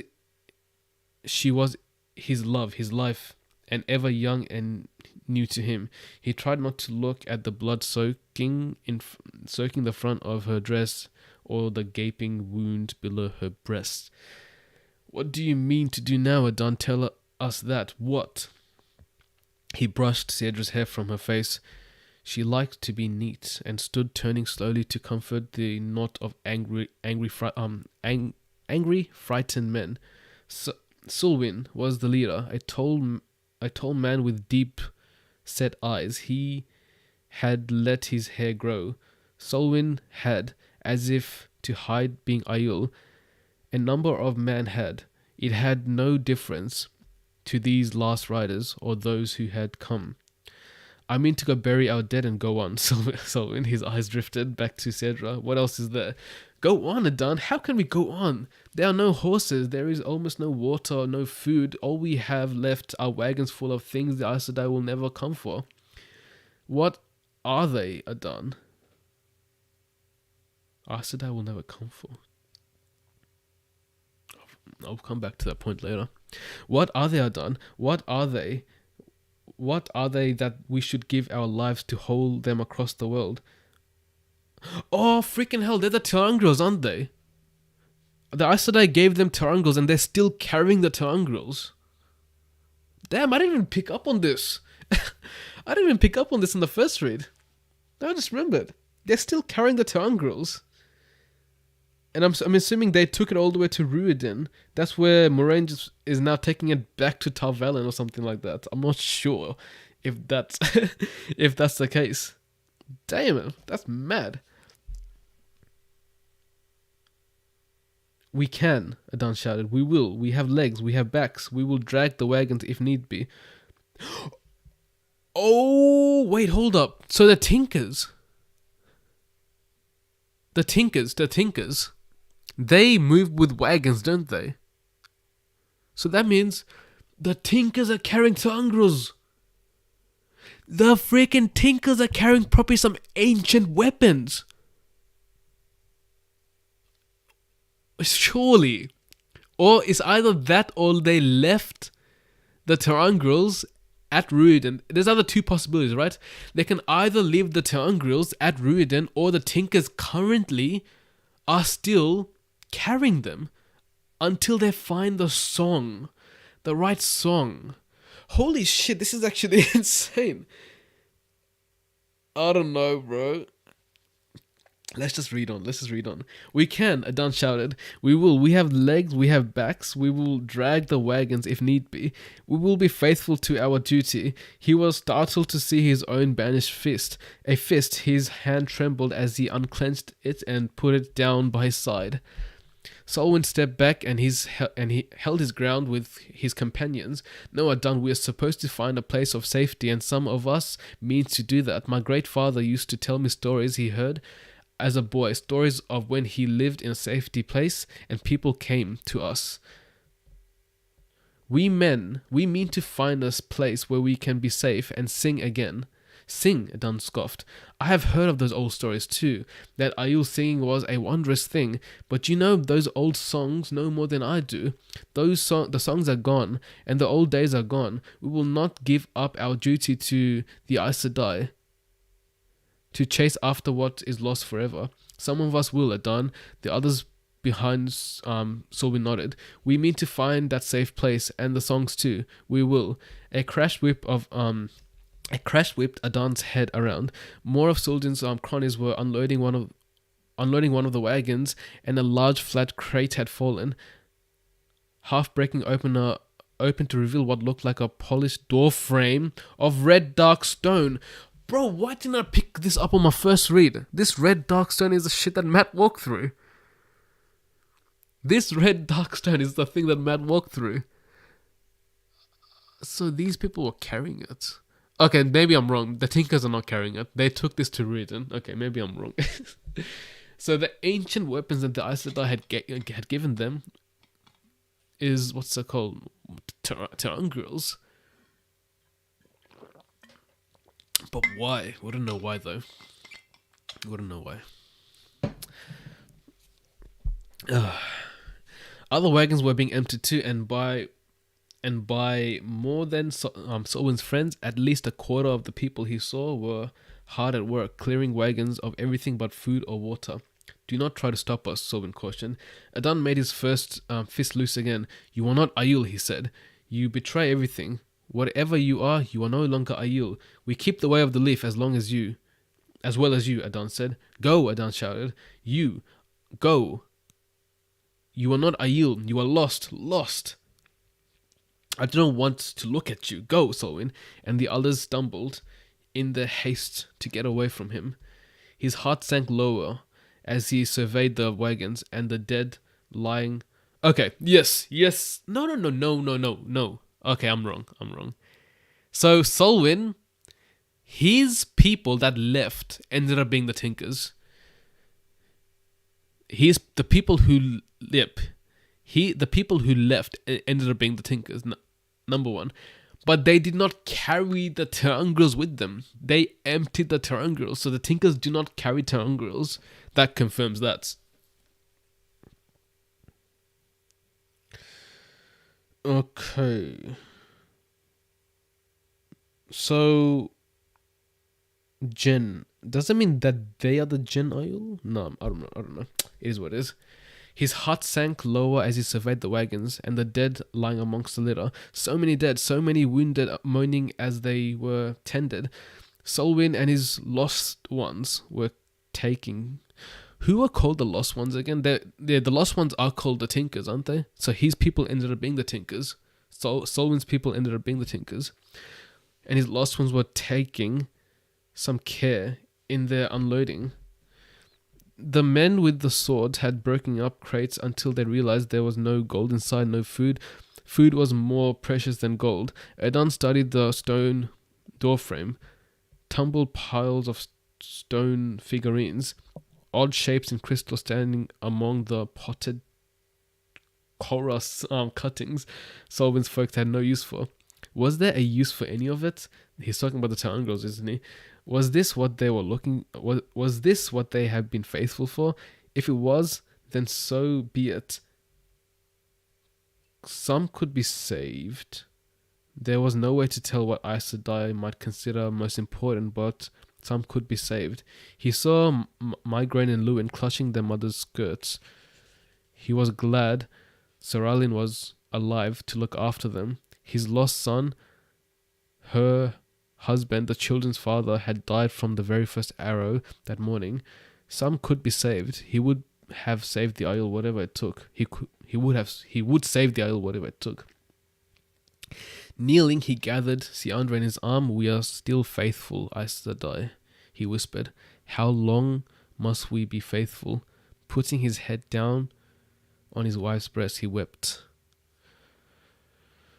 Okay, I don't know what Cora cutting means, man. I don't know what that means. Cora cuttings. Yeah, I have no idea what it means.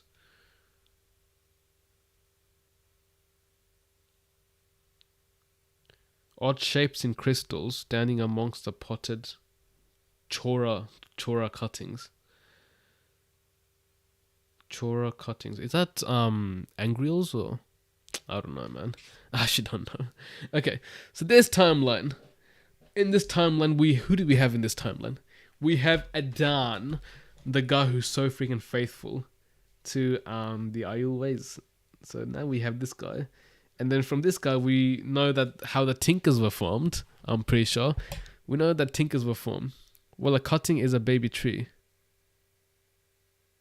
A cutting is a baby tree. Is it? Damn. My vocabulary is garbage. Cora cutting. Oh! So that's Avendosora. So, wait, you're telling me that Avendosora might be like a Sangreal or a Terangreal? Avendosora, you're saying, is like one of the possessions that the Aes Sedai had given the Aiel people?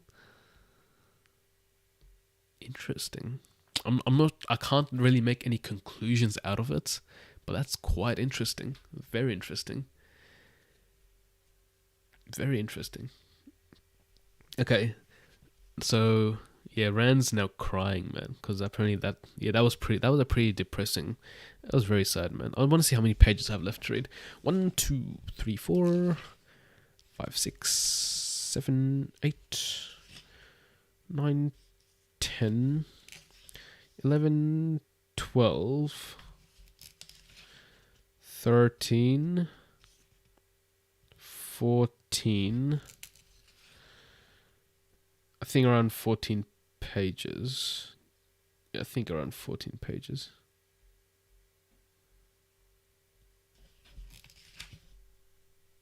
Okay, around 14 pages left. All I'm saying, there is a baby tree in the pots in the wagons. Okay, I think the only conclusion I can make out of the baby tree is it's Avendosora. Because that's the only tree that we know of. A baby tree. I don't know. This gives me like Groot vibes from like Avengers or something, or like Guardians of the Galaxy. Okay, let's read the next one. Janai stood at the edge of the cliff, staring out westward over the sun-sparkled water. 100 leagues in that direction lay Comel. Comel had clung to the mountains overlooking the sea. 100 leagues west, there, where the sea. Wait, I want to read that part again. See, sometimes when Robert Jordan is trying to, like, I don't know, create a picture by describing stuff, that's the only thing I struggle with when reading. I can understand plot lines. It's just when sometimes descriptions like heavy, I have to like kind of pay attention to picture everything in my mind. Janai stood at the edge of the cliff, staring out westward over the sun-sparkled water. Okay, so there's water now. There's water. 100 leagues in that direction lay Comel. Comel had clung to the mountains overlooking the seas, 100 leagues west, where the sea now ran. If Elnora were still alive, perhaps it would have been easier to take. Without her dreams, he scarcely knew where to go or what to do. Without her, he hardly cared to live. He felt every grey hair as as he turned to trudge towards the wagons. Waiting a mile away, fewer wagons now, and showing where, fewer people too, a handful of thousands where there had been tens, but not too many of the remaining wagons. No one rode, now save children were small to walk. Adan met him at the first wagon, a tall young man, his blue eyes too wary. Janai always expected to see Willem if he looked around quickly enough. But Willem had been sent away, of course, years ago. When he had begun to channel, no matter how hard he tried to stop, the world had too many men channeling. Still, they had to send away boys who showed the signs. They had to. But he wished he had his children back. Okay. When had a soul died, so little to be laid in a hastily dug hole, wasted his sickness, there was no Aes Sedai to heal. They are Ogier, father, Adon said excitedly. Janai suspected his son had always thought his stories of the Ogier were just that, stories. They came from the north. It was a bedraggled band Adon led to him. No more than 50 in numbers, hollow cheeks, sad eyes, tufted ears drooping. He had become accustomed to his own people's drawn face and worn, patched clothing, but seeing the same on Ogres shocked them. Yet he had hoped to care for, and duties to discharge for the Aes Sedai. How long since he had seen an Aes Sedai? Just after Elnora died, too late for Elnora, the women had healed the sick who had lived, taken some of the sangreals, and gone on her way. Some bitterly asked some bitterly oh, never mind. Laughing bitterly when he asked her where there was there a place of any safety. Her dress had been patched and worn at the helm. He was not sure she had been sane. She claimed one of the Forsakens was only partly trapped. I'm gonna read that whole part all over again.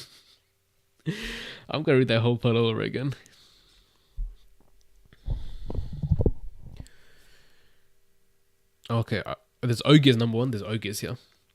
Where had that Aes Sedai been? Just after Elnora died, too late for Elnora, the women had healed the sick who had lived, taken some of the sangreal, and gone on her way, laughing bitterly when he asked her where there was a place for safety. Her dress had been patched and worn at the hem.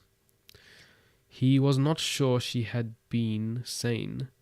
Maybe claimed one of the Forsaken was only partly trapped,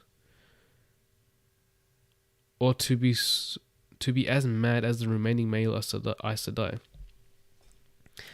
He pulled his mind back. Oh, okay, this might be a Forsaken. This either might be Lanfear, maybe, because back then they used to be one of the strongest Aes Sedai back then. She was like laughing bitterly, taking one of the sangreals. Not quite sure. Could be a possibility. He pulled his mind back to the Ogier as they stood unsteady on the death. They had bread and bowls in their hands. He was shocked to feel a prick of anger that someone had shared their meager shock of food. How many of these people could eat on what 50 ogres could consume? No. To share was the way. To give freely. 100 people, 200. You have Korra cuttings, one of the ogres said. Okay. That's what you said, Chora cuttings, right? You have Chora cuttings, one of the ogres said. His thick fingers gently brushed the trefoil's leaves of the 2 potted plants tied to the side of the wagons. Some, Adun said curtly. They die, but the old folk keep new cuttings before they do. He had no time for trees. He had a people to look after.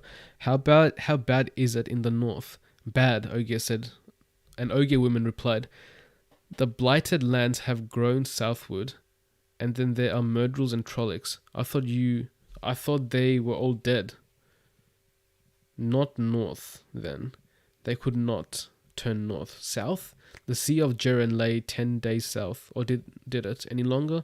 He was tired. So tired. You have come from the east, another Ogier asked. He wiped his bowl with a heel of bread and gulped it down. How is it to the east? Bad. Oh, damn, guys. I need a break. Oh, man. I think my water's finished, man. Yeah, this is gone.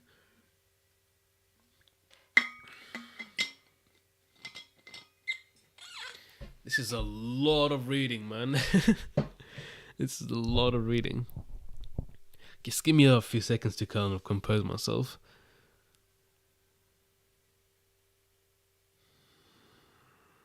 Okay.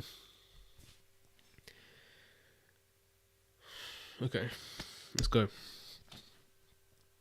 You have come from the east, another Ogier asked. He wiped his bowl with a heel of breed and gulped it down. How is it to the east? Bad, Janai replied. Perhaps not so bad for you, though. 12 days ago, some people took a third of our horses before we could escape. We had two abandoned wagons that paint him. Wagons left behind, and what was in them? The things. Oh shit! Hold up. We had to abandon wagons that pained him. Wagons left behind, and that's pained him. Because Aes Sedai placed something in the wagons that the Aiels were charged. They were in charge of them. Whoa, we don't know about this wagon. This is bad. This is really bad. This is actually horrible. I want to read that part again. Perhaps not so bad for you, though. 12 days ago, some people took a third of our horses before we could escape. We had to abandon wagons that pained him. Wagons left behind, and what was in them? The things the Aes Sedai had placed in Aiel charged, abandoned. Yo, these Aiel people lost their way long back. That's mad. That is what not the first time only made it worse. Almost everyone we meet takes things, whatever they want. Perhaps they will not be so with Ogier, though. I'm not gonna lie. The Aes Sedai are kind of stupid. Why would you leave, like, what's it called, weapons and Sa'angros to people who cannot defend themselves? Did they do that on purpose? Did they do that so it could, like, be stolen? Like, these are some of the worst people you can actually give powerful weapons to. Mad. Perhaps, an Ogier woman said, as if she did not believe it. Janai was not certain he did either. There was no safe place. Do you know where any of the steadings are? Janai stared at her. No, I don't. I do not. But surely you can find the steading. Bro, they did it very on purpose. So the Aes Sedai gave these weapons on Aiel purposely. Why? It doesn't make any sense. It's like you're asking them to be stolen. Oh my days. Interesting. That's actually very interesting. God damn. How do I cheat? I want to cheat a little bit. I want to lie down, man. Because my back, I just want to lie down. Hopefully you guys can still hear me, man. I'm trying to lie down and have a good time, man. Okay, hopefully you guys can still hear me. Okay, this mic is like acting up now. Okay, should be good now. We have run so far, so long. And Ogier, back in the huddle, said. And another added in a mournful rumble. The land has changed so much. I think we must find a steading soon or die, the first Ogier woman said. I feel a longing in my bones. We must find a steading. We must. I cannot help you, Janai said sadly. He felt a tightness in his chest. The land changed beyond knowing. Changing still is the plain travelled last year. Might be mountains this. Changing still, so the plain travelling. Hold up. Changing still, so the plain travelled. Last year might be the mountain this. The blighted lands, growing murdrels and trollocs still alive. People stealing, people with faces like animals, people who did not recognize Daishan or know them.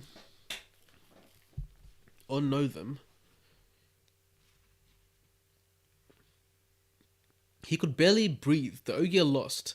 The Aiel lost. Everything lost. The tightness broke in pain, and he sank to his knees, doubled over, clutching his chest. A fist held his heart, squeezing. Adan knelt beside him, worriedly. Father, what is it? What is the matter? What can I do? Janai managed to seize his son's frayed collar and pulled his face close.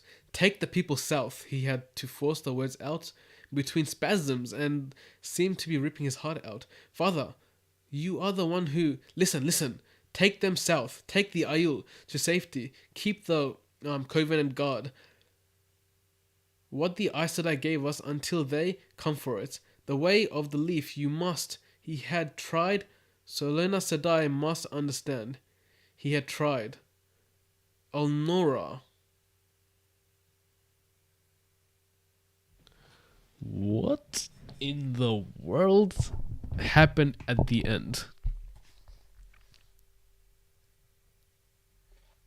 I want to read that part again. I cannot help you. He felt tightness in his chest. Line changed beyond knowing. Changing still so that planes...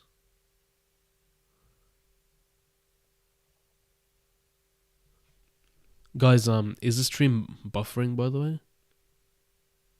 Let me know if the stream is buffering. I don't know. It says it might be buffering on my end. If it's not buffering, could you guys please let me know? That's weird. I don't know why it's saying that.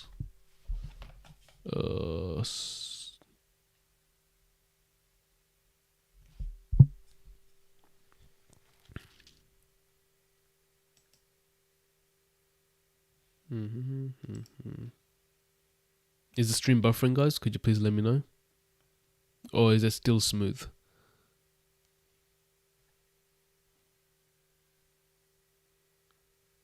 Okay.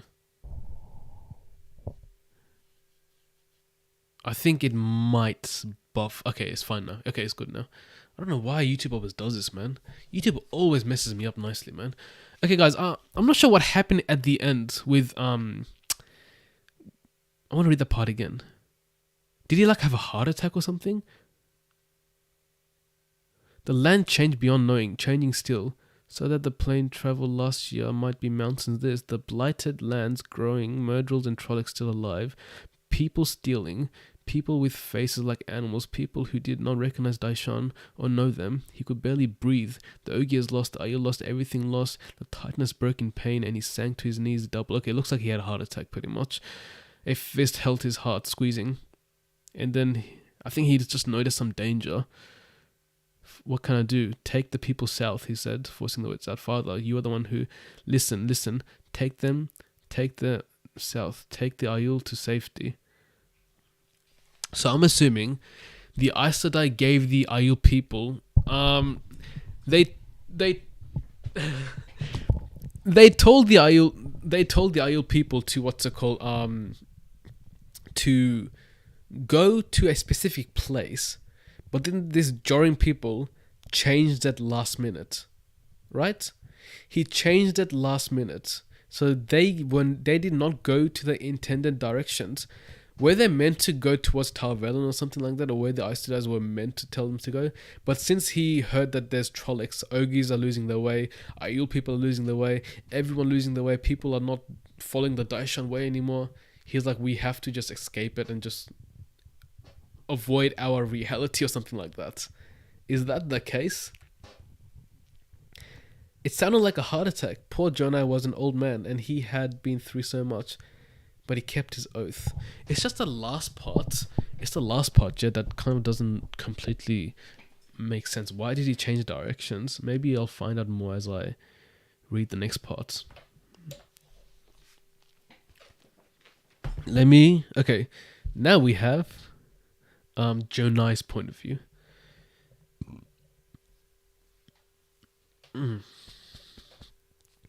Guys, I don't know if you guys ever tried this, but try talking for 2 hours straight, guys. Yo, that part was so freaking hard to read. I was like, bro, I think I'm gonna have a heart attack soon. But I think once I laid back, everything just went better. So I think I'm gonna do that again now.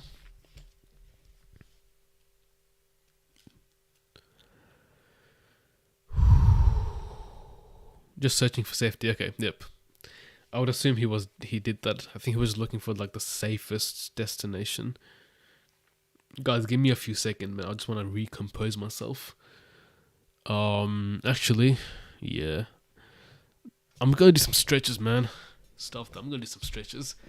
I've been sitting down in one place for like so freaking long. It's time for some stretches, man. Holy damn. Oh, damn. Ugh.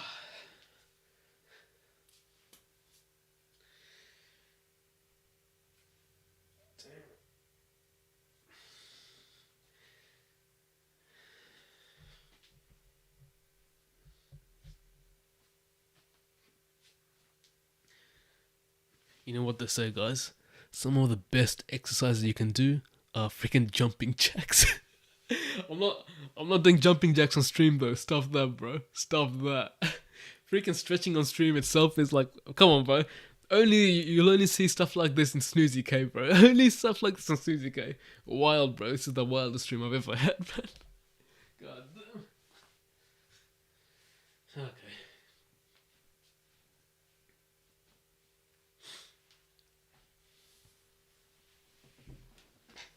Okay. That's done now. Let's get back to the Shadow Rising.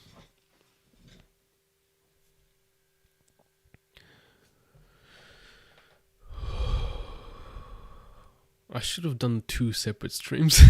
That would have been a lot more smarter. It is what it is, though.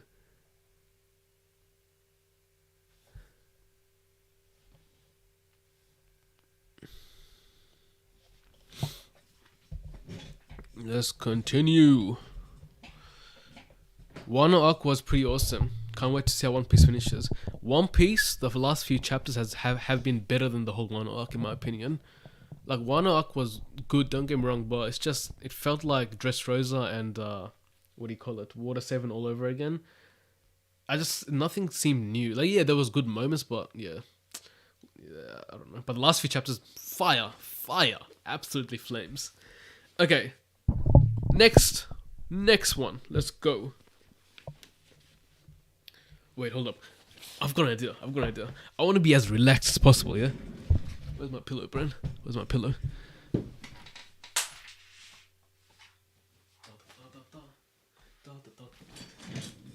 Hey. Come on, man. Come on now. Let's freaking go. We ain't struggling anymore. Let's get this. Okay, where's the most comfortable place? Probably around here, yeah.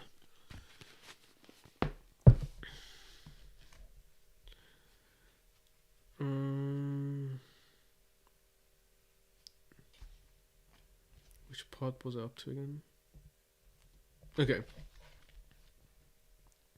Okay, we're back in Jonai's point of view, but this time he seems to be a bit younger. Jonai hurried down the empty streets, trying not to look at the shattered buildings and dead chora trees, all dead. At least the last of the long-abandoned jokers had been hauled away. Aftershocks and steel troubled the ground beneath his feet. He wore his work clothes, his saw. Of course, though the work he had been given was nothing he had been trained for. He was 63. Oh, he's still an old guy, bro. 63.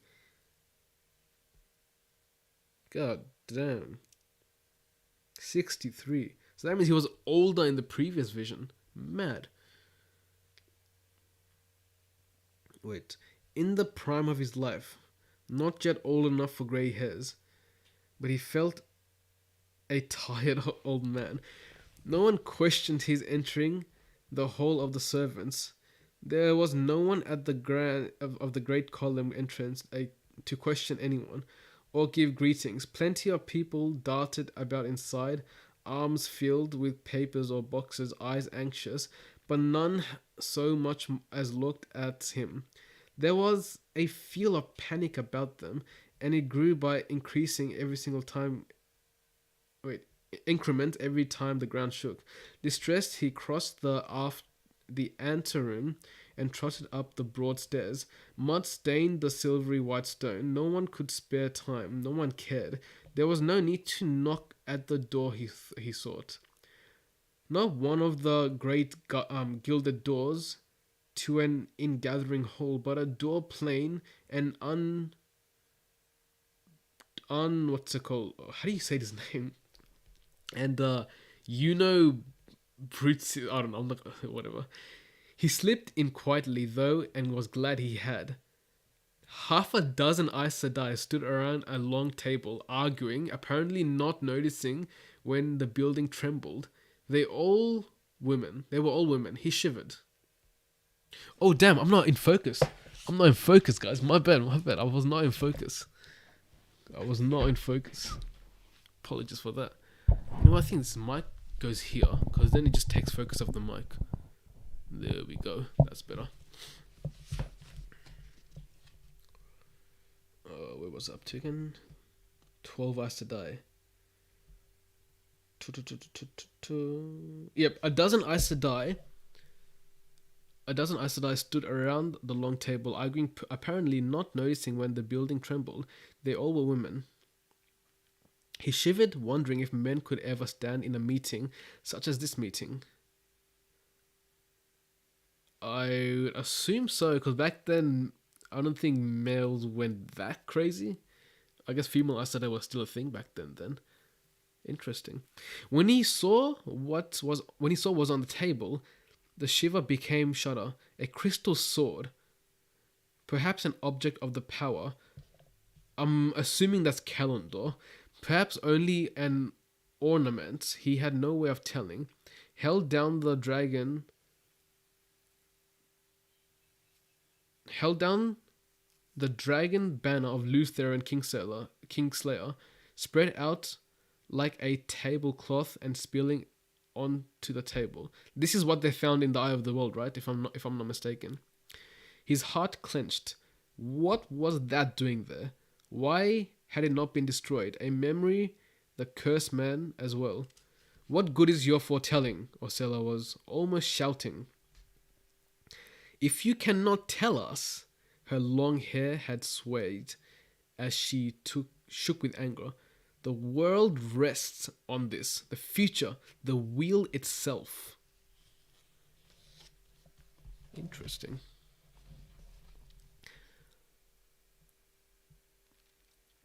Dark-eyed, Deandre faced her with a more usual calm. I am not the creator. I can only tell you what I foretell. Peace, sisters, Celinda said. This is the sister that freaking left. What's it called? The Isle in the Future part was the calmest one of all. Her old-fashioned strength gown only a pale blue mist. The sun head falling on her waist was nearly the color of her own. Oh, she's a red. She's a red Arja. His grandfather had served her as a young man, but she looked younger than he. She was Aes Sedai. The time for contention among ourselves is past. Jerick and Halindar will both be here by tomorrow, which means we cannot afford mistakes, Celinda. We must know. Is there any chance of... Wait, hold up. Which means we cannot afford any mistakes, Celinda. We must know. Is there any chance of... Jonai stopped listening. They would see him when they were ready. He was not the only one in the room besides the Aes Sedai. Somestra sat against the wall near the door, a great shape seemingly woven of vines and leaves. His head a little above Janai's, even so. A fissure of withered brown and charred black ran up the Nim's face and furrowed the green grass of his hair. What the hell is this? That's some weird ass descriptions, bro. I want to read that part again. Who is this guy? Somestra sat against the wall near the door, a great shape seemingly woven by vines and leaves, his head a little above Jonai's, even so. A fissure of withered brown and charred black ran up the Nim's face and furrowed the green grass of his hair. This guy's like made out of plants. When he looked at Janai, his hazelnut eyes seemed troubled. When Janai nodded to him, he fingered the rift and frowned. Do I know you? He said softly. I'm your friend, Janai said sadly. He had not seen Semestra in years, but he had heard of his. Most of the Nim were dead, he had heard. You rode me on your shoulders when I was a child. Do you not? Do you remember nothing of it? Singing, Semestra said. Was there singing? So much is gone. The Aes Sedai say some will return. You are child of the dragon, are you not? Janai winced. That name had caused trouble, no less for not being true. But how many citizens now believe the Daishan Isle had joined serve the dragon and no other Aes Sedai?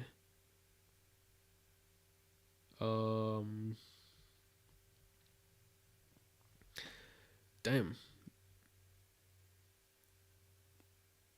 Yeah, I was thinking that as well. The green man from the end of the Eye of the World. Wait, you're saying that the green man is Semestra? He had lived, because we know that the green man was the last of his kind. You're saying this guy is the green man. Semestra is the green man. Damn, that's interesting. Janai winced. That name had caused trouble, no less than being true. But how many citizens now believed that Daishan Isle had once served the dragon and no other Aes Sedai? Janai, he turned at the sound of Celinda's voice. Went to one knee as she approached. The others were still arguing, but more quietly. All is in readiness, Janai, she replied. All Aes Sedai, Celinda Aes Sedai. He hesitated, took a deep breath. Celinda Sedai, some of us wish to remain. We can still serve. Do you know what happened to the Aiel at Tazora? He nodded. And she sighed. Whoa. Mad. Okay, guys. I need to drink some water. Give me a second, guys. Your boy needs to take a break. I'll be like gone for like 40 seconds. So give me a second.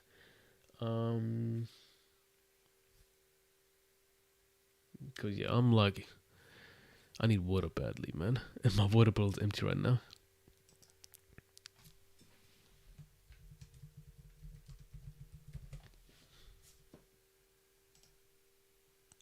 Dun, dun, dun, dun, dun, dun, dun, dun. Yes, sir. Hydration break.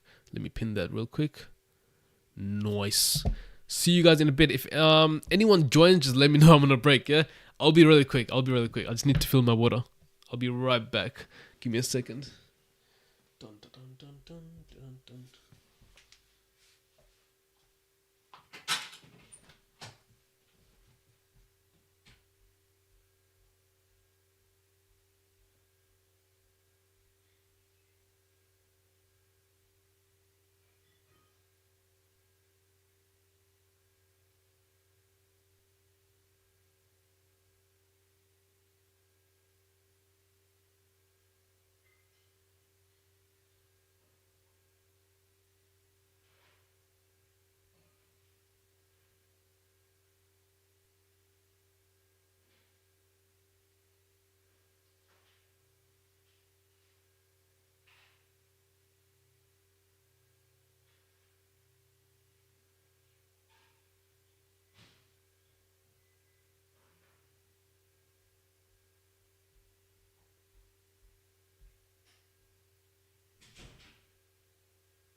Yo, yo, yo, we're back, we're back.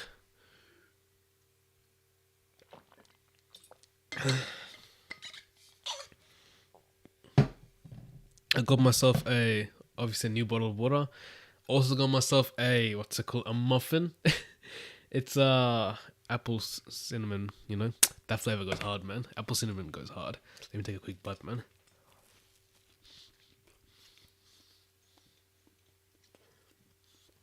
This is a mukbang live read, guys. A mukbang live read.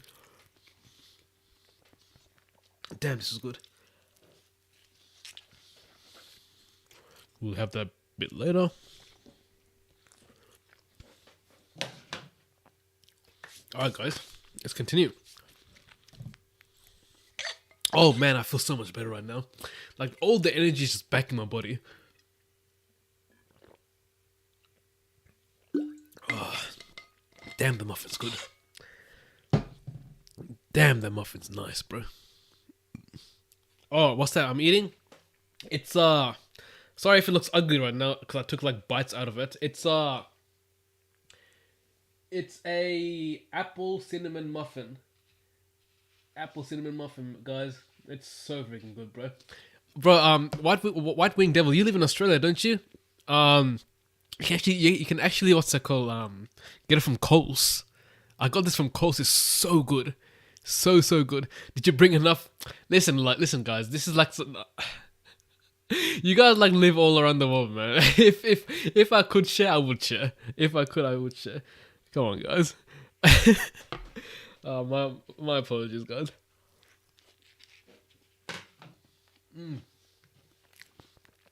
Bro, I'm telling you guys, apple cinnamon is so good. This flavor is so good. Man, Loki, I'm gonna have to divide this whole muffin, bro, if I start, bro. It's so nice.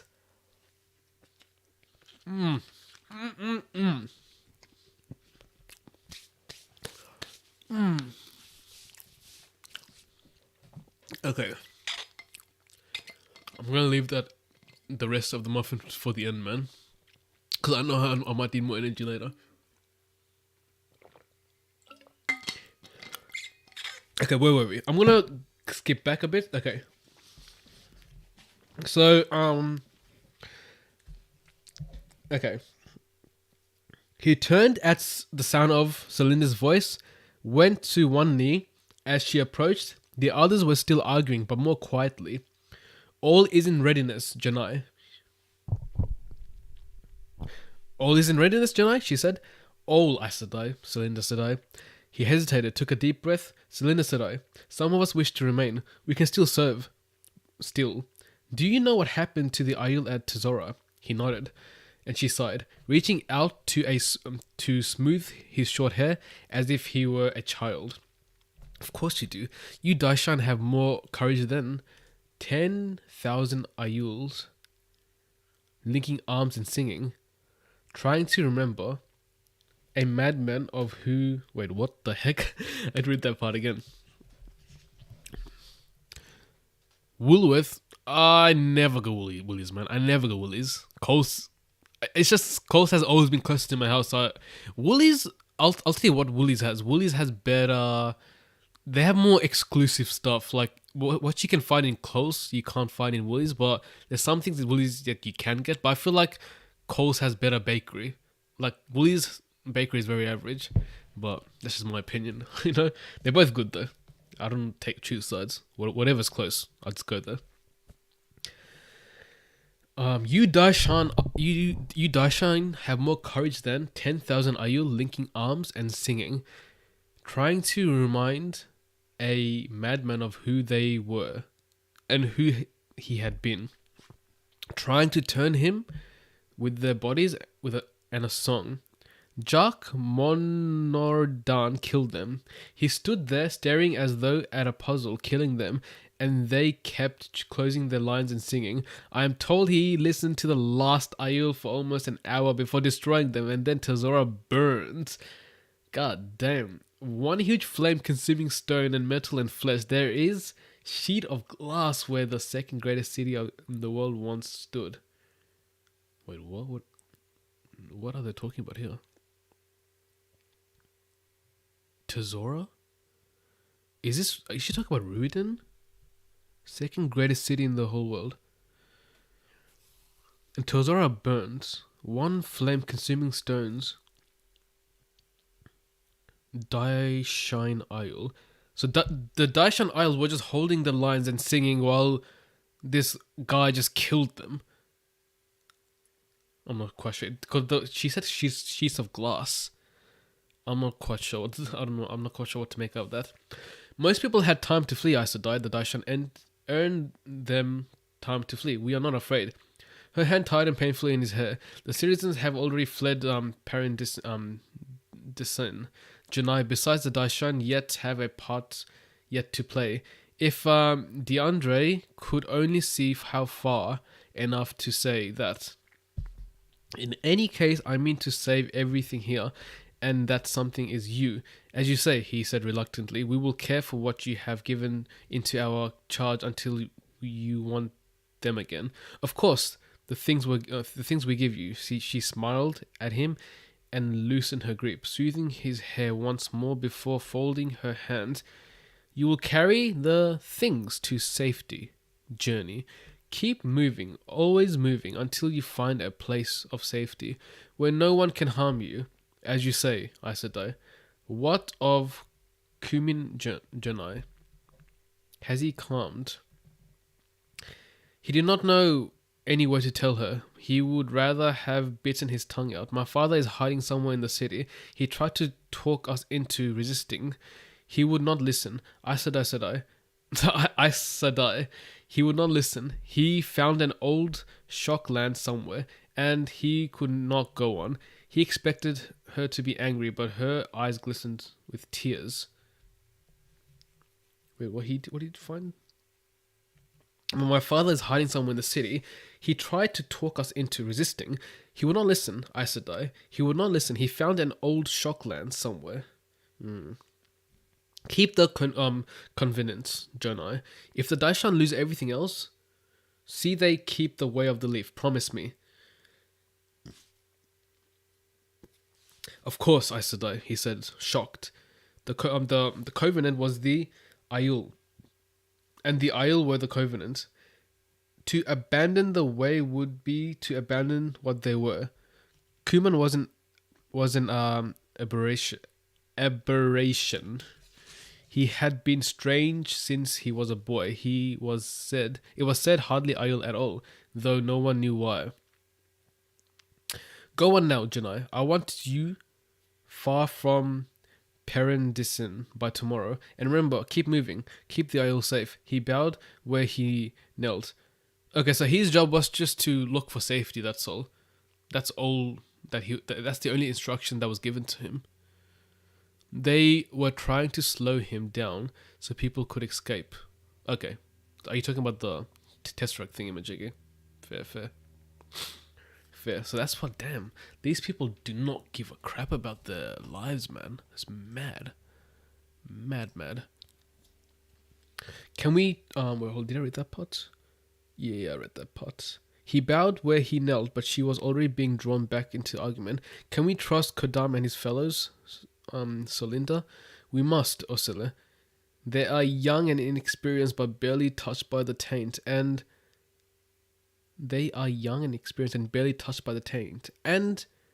when we have no choice, then we'll do what we must. The sword must wait. They're talking about calendar. Semestra, we have a task for the last of the Nim, if you will do it. So this is the green man, I'm assuming. We have asked too much of you. Now we must ask more.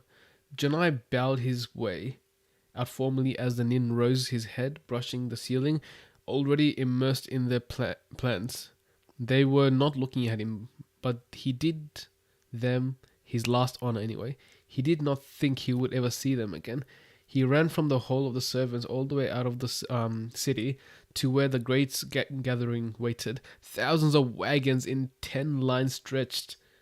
Nearly 2 leagues, wagons loaded with food, water barrels, wagons loaded with the crated things that Aes Sedai had given into Aiel charge, Ungrills and Sir Ungrills and Ter Ungrills, all the things that had to be kept from the hands of men going mad. All the things that had to be kept from the hands of men going mad while they wielded the one power. Once there would have been other ways to carry them, kojars and jumpers, hoverflies and huge show wings, now painfully assembled, horses and wagons had to suffice. Among the wagons stood the people, enough to populate a city, but perhaps all the Aiel left alive in the world. That's a lot of freaking Aiel, man. A lot.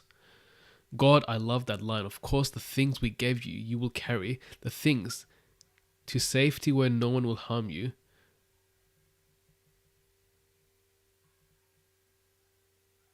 Of course, the things we gave you, you will carry. The things to safety where no one else will harm you.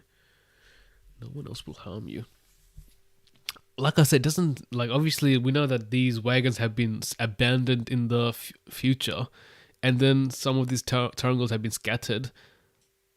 I don't know what happened with Calendar was there. I'm pretty sure the sword was Calendar. How did Calendar end up at Tyr?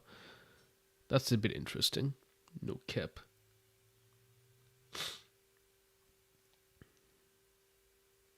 100 came to meet him, men and women. The representatives of demanding word whether the Aes Sedai had granted leave for some to stay. No, he told them. Some frowned reluctantly, and he added, "We must obey. We are Daishan Aiel. We obey the Aes Sedai." They disappeared back into the wagon slowly, and he thought he heard Kumin's name mentioned, but he could not let it trouble him. He hurried to his own wagon, at the head of the one at the center lines. The horses were all nervous, with the ground shaking at intervals. Yeah, so another thing is there's constant like earthquakes that's constantly happening. So yeah. The stuff in the wagons were just a ruse to force the self-sacrificing Aiel to save themselves, as the Aes Sedai saw they would be needed in the future. And yeah, we have no idea how the sword ended up in Tyr, bro. No freaking idea.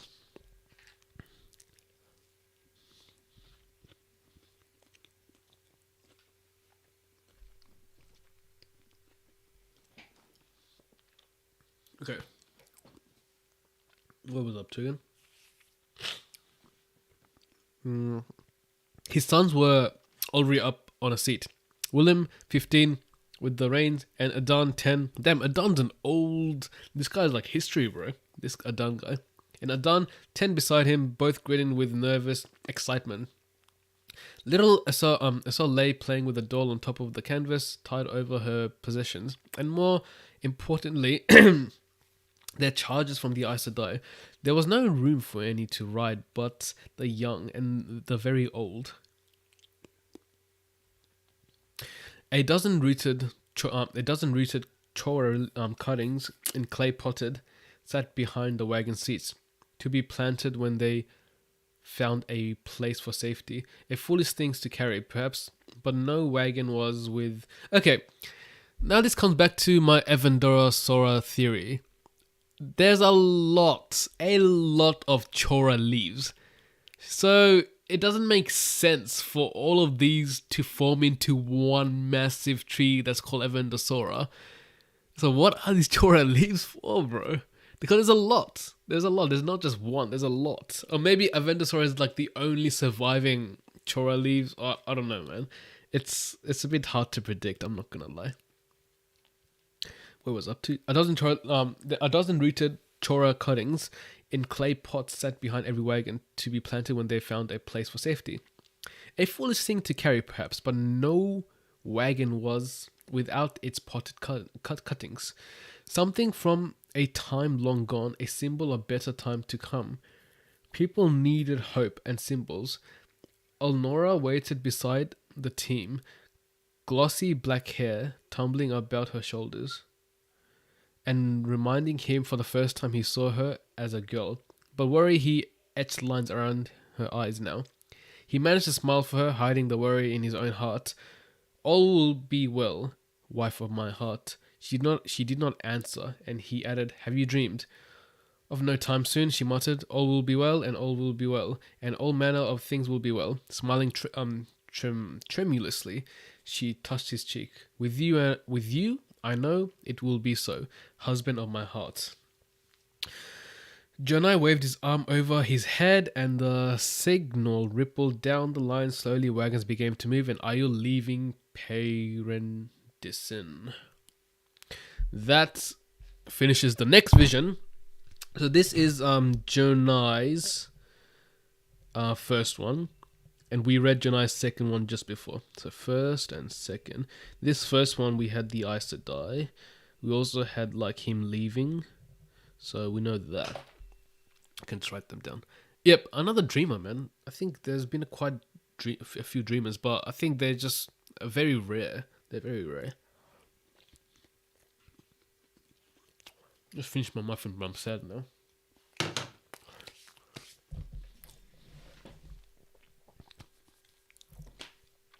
Interesting parts. One thing for certain is that we know the Green Man had been given a task. I think his task was to take the dragon banner, perhaps the horn, to the Eye of the World until Rand had arrived there, because the dragon banner was there. So the Green Man's job was to proclaim the dragon as himself or something like that. Maybe that's the job that the Aes Sedai had given the Green Man. Look, but like I said, they weren't really specific. They didn't let us know what the Green Man, his job was. So we don't really know anything about that. By the way, I'll be right back. I need to lock my door real quick. Because we've got little kids in the house. Sometimes they just walk in, you know. I'm not trying to have freaking kids in this room. The Ayul leaving paradise. No way. Oh, I didn't see that. It's a little heavy handed, but it works for me. Yeah, it's mad. Okay, I think we have one more vision left. And we're done. Okay, this last vision is quite long though.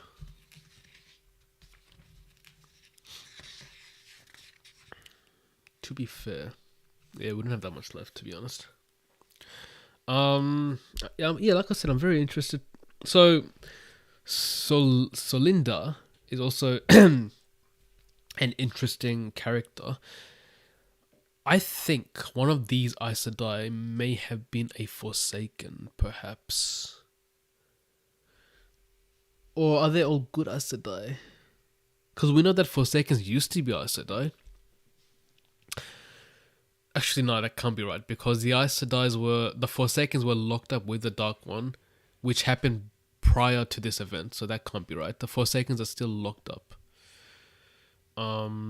What was the Eye of the World, though? A collection of Sidene purified by Aes Sedai who gave their lives to make it clean.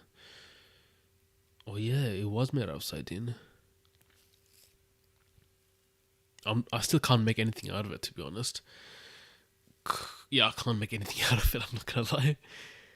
A collection of Sidene, purified by Aes Sedai, who gave their lives to make it clean. No, I can't make anything out of it, to be honest. I can't. Interesting.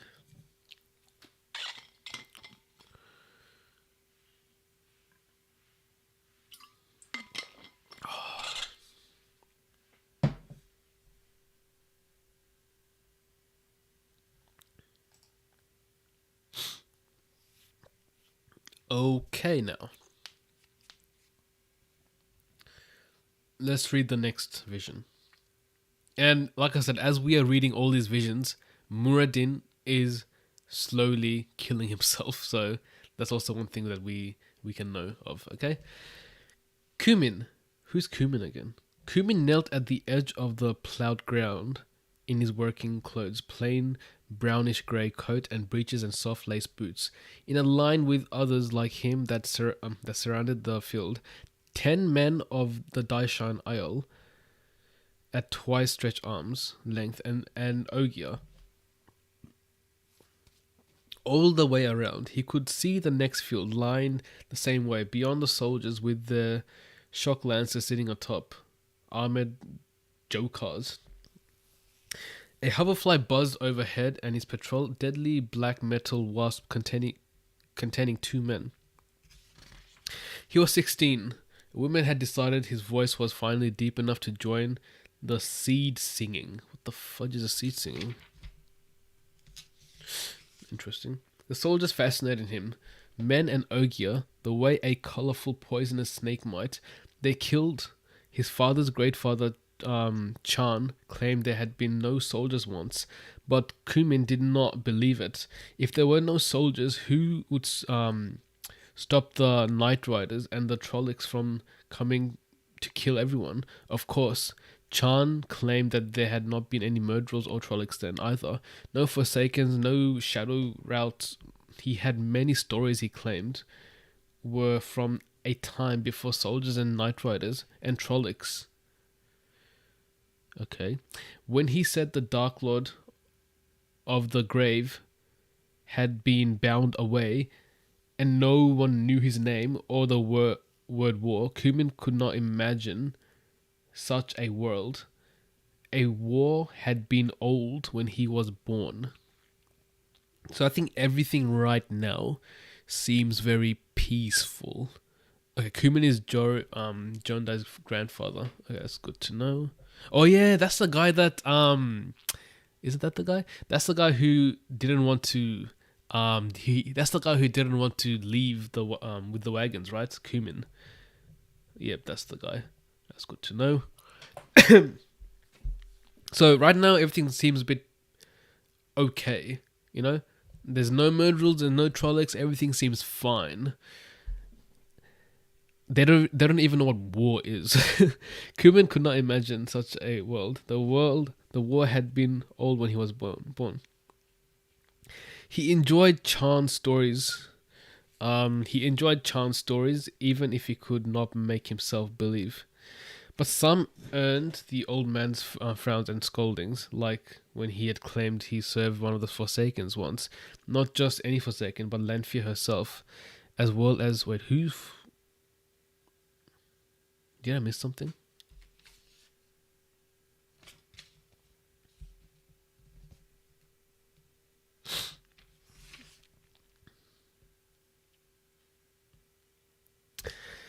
The soldiers fascinated him. The men and Ogier, the way of the colorful poison snake mites, they killed his father. They killed his great-grandfather. His father's great-grandfather, Chan, claimed there had been no soldiers once, but Kumin did not believe it. If there were soldiers, then who would stop the Night Riders and Trollocs were to kill everyone? Of course, Chan claimed there had been not any murderers or Trollocs then either. No Forsaken, no Shadow's Road. He heard many stories he claimed were from the time before soldiers. The Night Riders and the Trollocs were said that the Dark Lord of the Grave had been bound away, and in such world the war had been old when he was born. He enjoyed Chan's stories even if he could not make it himself believe, but some earned the old man's frowns and scoldings, like any Forsaken, but Lanfear herself, as well as he had served Ishamel. If Chan had to make up stories, Kumin wished he could say he had served Lutheran, the great leader himself. Of course, everyone would ask why he was not serving the dragon now, but that would be better than the way things were. Kumin did not like the way citizens looked at Chan when he said that Lanfear had not always been evil. Interesting. A stir at the end of the field told him that one of the Nim was approaching. One of the Nim, this is the green man, I'm assuming. One of the Nim is approaching. The great form, head and shoulders and chest taller than any Ogier, stepped into the seeding ground, and Kumin did not believe to know he left footprints filled with sprouting things. Oh damn, this guy's like a living plant. It was Somestra, surrounded by clouds of butterfly, white and yellow and blue. Excited murmurs rose from the townspeople, and the folks whose fields were there gathered to watch. Each field would have its Nim now. Kumin wondered if he could ask Semestra about Chan's stories. He had spoken to him once, and Semestra was old enough to know if Chan was telling the truth. The Nim was older than anyone. Some said the Nim never died, not so long as plants grew. But this was no time to be thinking about questioning a Nim. The Ogier began it, as was fitting, standing to sing. Great bass rambles like the earth singing. The Aiul rose, men's voices lifting in their own song, even the deepest at a higher pitch, the Ogiers. Yet the songs braided together, and Semester took those threads and woven them into a dance, gliding across the field in swooping strides, arm-wide butterflies swirling around him, landing on his spread fingertips. Damn, it's a bit fancy thing going on here. This is like fantasy at its peak. Like everyone's singing, and the semester is like bringing in life with the song. That's actually quite cool. Kumin could hear the seed singing around the other fields, hear the women clapping it to urge the men on, the rhythm, the heartbeat of new life, but it was a distant knowledge. The song caught him up, and he almost felt that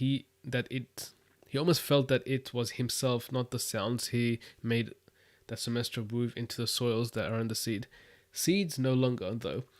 Zemais sprouts covered the field, taller wherever the Nim's foot had landed. No blight would touch those plants, nor any insects.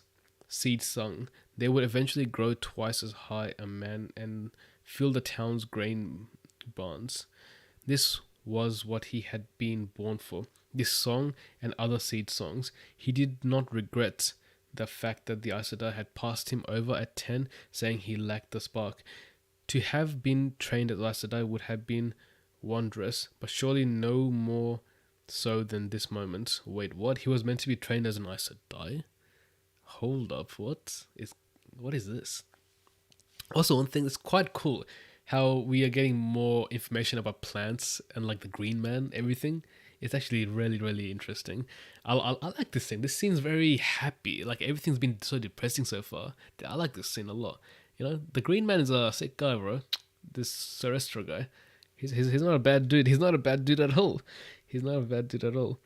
The song faded slowly, the Aiel guiding its end. Semestra danced a few steps more after the last voices ceased, and it seemed the song will hung faintly in the air for as long as he moved. Then he stopped. It was done. Kumin was surprised to see that the townspeople were gone, but he had no time to wonder where they had gone or why. The women were coming, laughing, and congratulating the men. He was one of them now, not a boy any longer. Though the women alternated between kissing him on the lips and reaching up to ruffle his shortened hair. That's a lot of women kissing his lips, man. God damn. It was then that he saw the soldier only a few steps away watching them. He felt he had left his shock lance and fancloth battle cape somewhere, but he still wore his helmet like some monstrous insect. Wait, what? Monstrous insect? Sean Chan. Surely that's Sean Chan. It was then that he saw the soldier only a few steps away, watching them. He had left his shock lance and fancloth battle cape somewhere, but he still wore his helmet like a monstrous insect's head. Oh, it's like, it doesn't say it is an insect's head, so maybe I'm wrong. Its mandibles hiding its face, though its black shock visor was raised. Or maybe I'm wrong again. As if realizing he stood out, and soldiers pulled off the helmet, revealing a dark young man no more than 4 or 5 years older than Kumin. The soldier's unblinking brown eyes met his, and Kumin shivered. The face was only 4 or 5 years older, but those eyes, the soldier would have been chosen to begin his training at 10. Too, Kumin was glad Aiel was spared that choosing. One of the Ogier, Tamanda, came over, tufted ears slanted forward, inquisitively. Do you have news, Warman? I saw excitement along the Jokers while we sang. Do you have news, Warman? I saw excitement among the Jokers while we sang. The soldier hesitated. I suppose I can tell you, though it is not confirmed. We have a report that Luz Theron led the companions on a strike at Shoyal Gul this morning. Oh, okay, we're at Luz Theron's time now. We're at his time. We have a report that Luz Theron led the companions on a strike at Shoyal Gul this morning at dawn. Something is disrupting communications, but the report is the bore has been sealed, with most of the Forsaken on the other side, maybe all of them.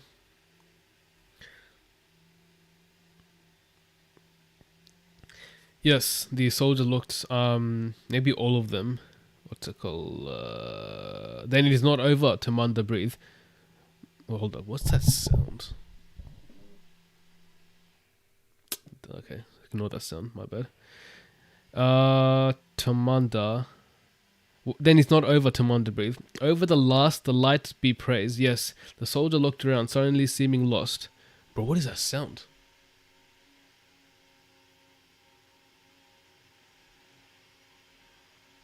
Is there a way I could, What the hell is that sound?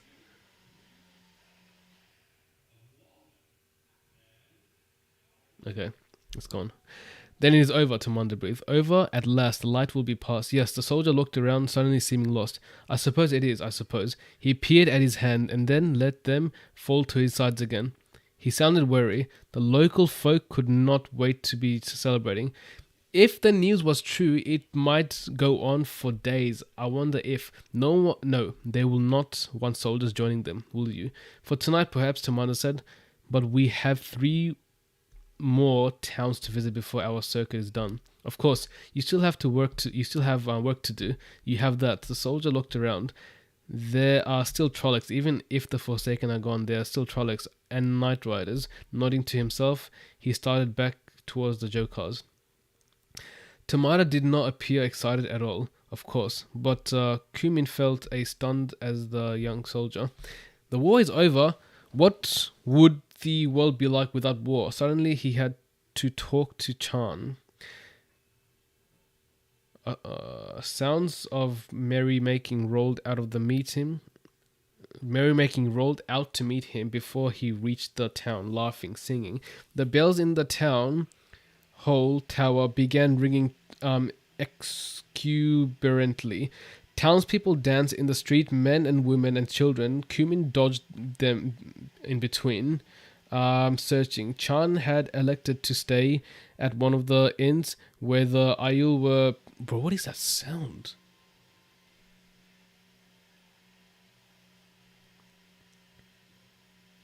Well, hold up. I need to check what this sound is, man. What the heck is that sound?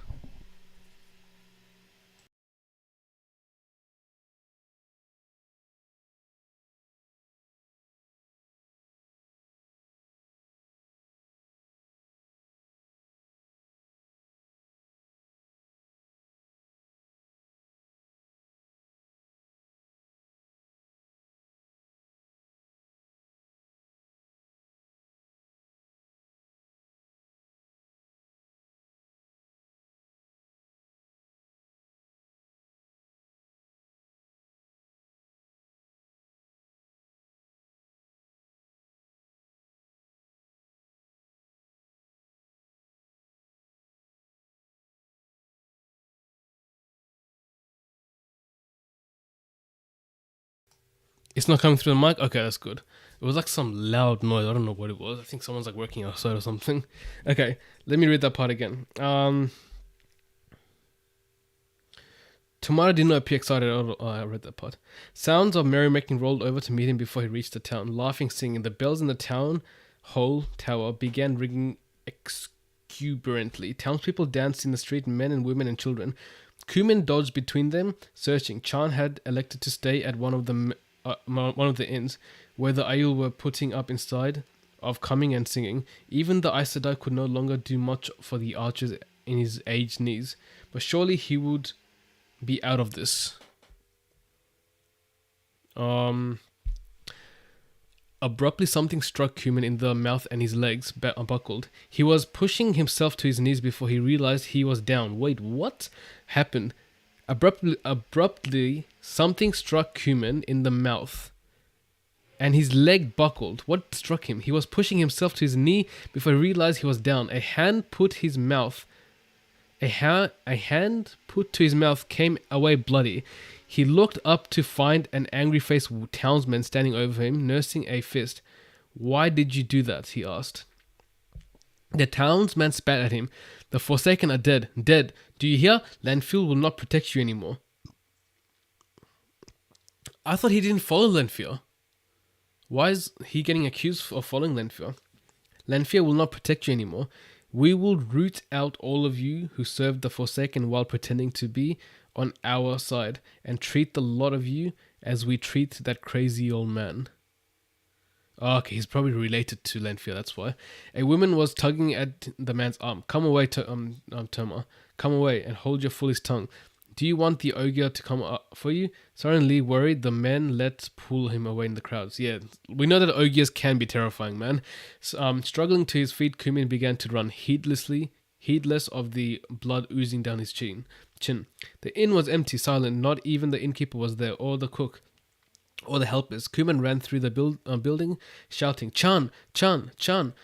Out back, maybe Chan liked to sit under the spice apple trees behind the inn and tell stories of the days when he was young. Kuman ran out the back door and tripped, falling on his face. Damn.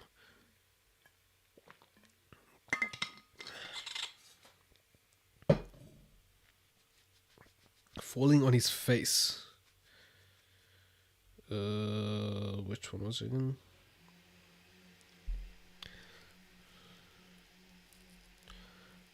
It was an empty boot that had caught his toe. One of Chan's red dress boots that he wore all the time. Now that he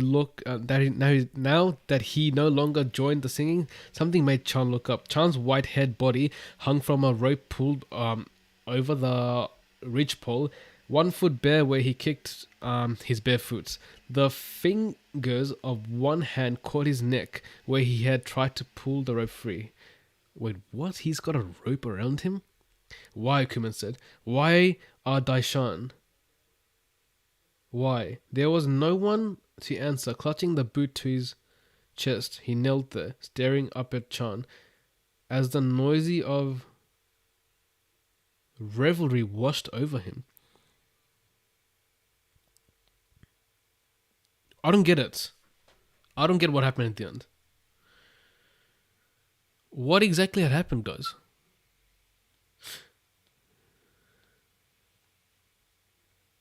So, it looks... I want to read that part again, man. Kuman ran at the back of the door and tripped, falling to his knees on his face. It was an empty boot. It was an empty boot that had caught his toe. One of Chan's red boots that he wore all the time now that he no longer joined in the singing. Something made Kuman look up.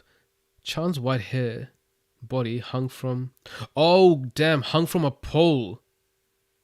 Pulled over the ridge pole. 1 foot bare with where he had kicked his boot off. His fingers were caught off his neck. He tried to pull the thing off. So, did he kill himself or did someone kill him? Oh, someone murdered him. Okay. Oh, okay. Someone murdered him because he said he wants to save Lanfear. Okay, that makes sense.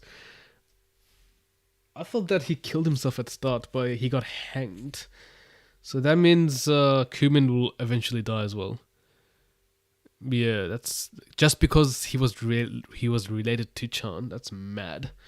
Alright, guys. The last one. I'm sure this is the last one. This is the last one that we are going to read and we're freaking done. Yo, it's been wild, bro. Wild. This is the last one. Whew.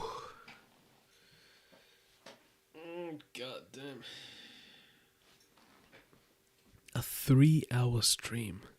Yo, White Winged Devil, you've been here since the start. You've been here since the start, my guy. God damn.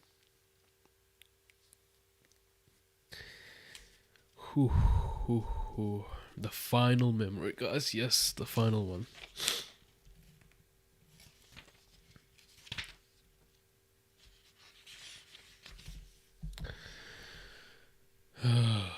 Let's get this done. and over with. Okay, how much page? 1, 2, 3, 4. Not even 3, 4. 1, 2, and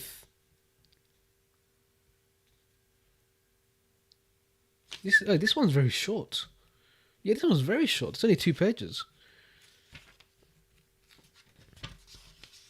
But you know how Matt and Rand has like a moment after? Is it? Do you think I should read that as well, or can I just not read that? Because if I don't have to read that, then I only have to read 2 pages and I'm done. Literally, like this last memory is this page, and then everything after is just Rand and Matt, and that's only like maybe 1, 2, 3, 4, 6 pages. Yeah, around 6 pages.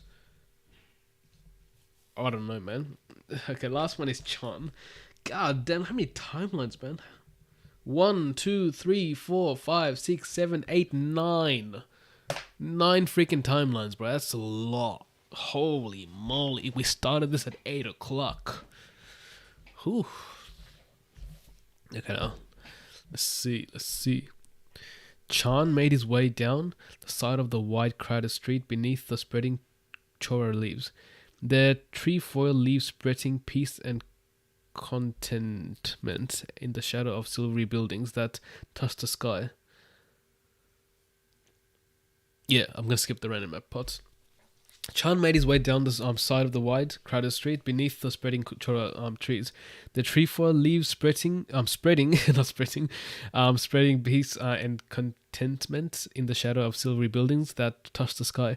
A city without chora would seem a bleak as wilderness. Joe cars hummed quietly down the...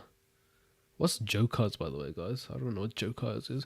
Joe cars hummed quietly down the street, and a great white show wing darted across the sky. I'm assuming they're birds then, carrying citizens to Comil or Tesoro or somewhere. He seldom used the show wing himself. What the hell is a show wing? If he needed to go very far, an Aes Sedai usually traveled with him, but tonight he would. To Mijin, today was his 25th naming day, and tonight he intended to accept Nala's latest offering of marriage. He wondered if she would be surprised. He had been putting her off a year, not wanting to settle down. It would mean changing his service to Zorel Sedai, whom Narala served, but Mirren Sedai had already given her a blessing. That's Lanfear. Mirren's Lanfear. Surely. Mirren is Lanfear. Lanfear. That's Lanfear, bro. Mirren had already given her blessings. Interesting. He ran at a corner and just had time to see a dark, wide-shouldered man with fashionable Arab... I agree, skip that part. AM too early for me. You have done well. Thanks, man. It's been a while. It's been a while. I'm going to skip that part, bro. 100%. I wonder if there were any other Forsaken's name I missed. I probably did, man. There was probably a bunch of Forsakens in this 2 chapters.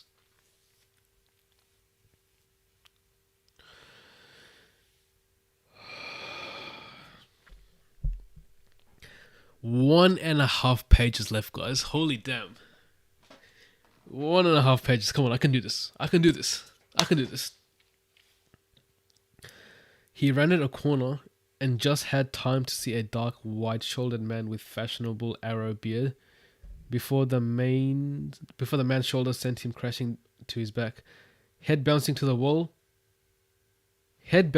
the walkway, so he saw Spot's daze. He lay there. "Watch where you're going," the bearded man said irritably, adjusting his sleeves and red coat, and flickered the lace at his wrists. His black hair, hanging over his chest, was gathered in his back. That was the latest fashion, too, as near as anyone had not sworn to convent would not come to the imitating Aiel.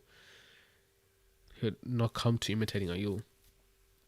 The pale-haired woman with him laid a hand on his arm. Her dress...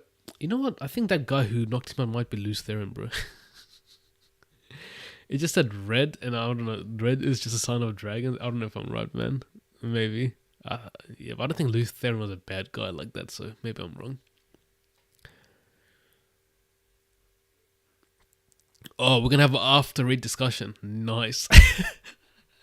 Nice. I'm looking forward to that, man. I'm looking forward to that. But all I'm saying, I'm gonna have a massive drink of water after. A massive drink of water. The pale-haired woman with him laid a hand on his arm. Her dress of shimmery white streath became more opaque with her sudden embarrassment. Jom, look at his hair. He is Ayul, Jom. Feeling his head to see if he was cracked, Chan's fingers brushed through the short-cut reddish gold hair. He gave the longer tail at his nape a tug in lieu of shaking his head. A bruise, he thought, but no more. What? Feeling his head to see if it was cracked. Chan's fingers brushed through short-cut reddish gold hair. Oh, okay, just the hair. They looked at his hair color and then they assumed he was Ayul. I thought that Ayul people could not be like bruised or something for a second. So he is. The man's eyes vanished in consternation. Forgive me, Daishon. I am the one who should be watching where he walks. Let me help you. Oh, okay. So people respected Ayul. Okay, interesting. He was already suiting his words. Hoisting Chan to his feet. Are you alright? Let me help you get a jumper to take you where you are going. I am not hurt, citizen, Chan said mildly. Truly, it was my fault. It had been. Hurrying like that, he could have injured the man. Did I harm you? Please forgive me. Damn, these other people really are nice people, you know? They're very nice people. The man opened his mouth to protest. Citizens always did. They seemed to think Ayul were made of spyglass. But before he could speak, the ground rippled under his feet. The air rippled too. In spreading waves, the man looked about uncertainly, pulling his stylish fan cloth around himself and his lady to heads, seemed to float dissembled. What is it, Daishon? Others who had seen Chan's hair were gathering around him, anxious, asking the same question, but he ignored them, not even thinking of whether he was being rude. He actually began to push through the crowd. His eyes fixed on the Sharam, the white spear, 1,000 feet in diameter. Whoa. That's massive, floating as high above the blue and silver domes of the column dome. Marion had said today was the day. She said she had found a new source for the one power. That's Lanfear. Female Aes Sedai and male would be able to tap the same source, not separate halves. That's probably the Dark One's taint or whatever, the darkness. What men and women could do united would be even greater now. That would be no differences. And today she and Biedemon would tap it for the first time. The last time men and women would work together, wielding a different power today. Biedemon's probably another Forsaken. Today seemed a tiny chip of white. What seemed a tiny chip of white spun away from the Sharam in a jet of black fire. It descended. Wait, what? What seemed a tiny chip of white spun from the Sharam in a jet of black fire. It descended deceptively slow, insignificant.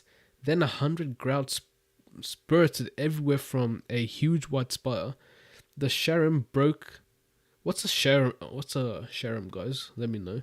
The Sharam broke apart like an egg. I think it's like a freaking bowl or something, and began to drift down, falling into obsidian inferno. Damn, it's like black fire everywhere. Darkness spread across the sky, swallowing the sun in unnatural light, as if the light of those flames was blackness. People were screaming everywhere. With the first spurt of fire, Chan broke into a run towards the column done. But he knew he was too late. He has sworn to serve Aes Sedai. He was too late. Tears rolled down his face as he ran. And that is the end, guys. Damn. What do I make? That's a lot. That's a lot to digest, man. A lot. Okay.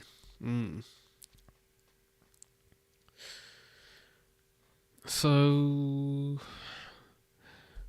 yeah, guys. I don't know what to say, man. I don't know where to start.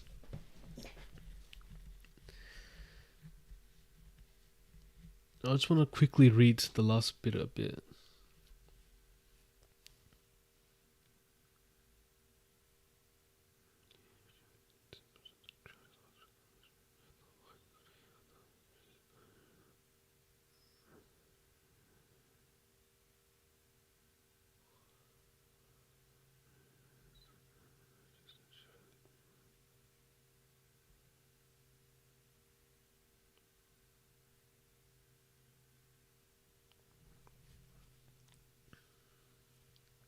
Who's Beedemon? Who's Bidemon?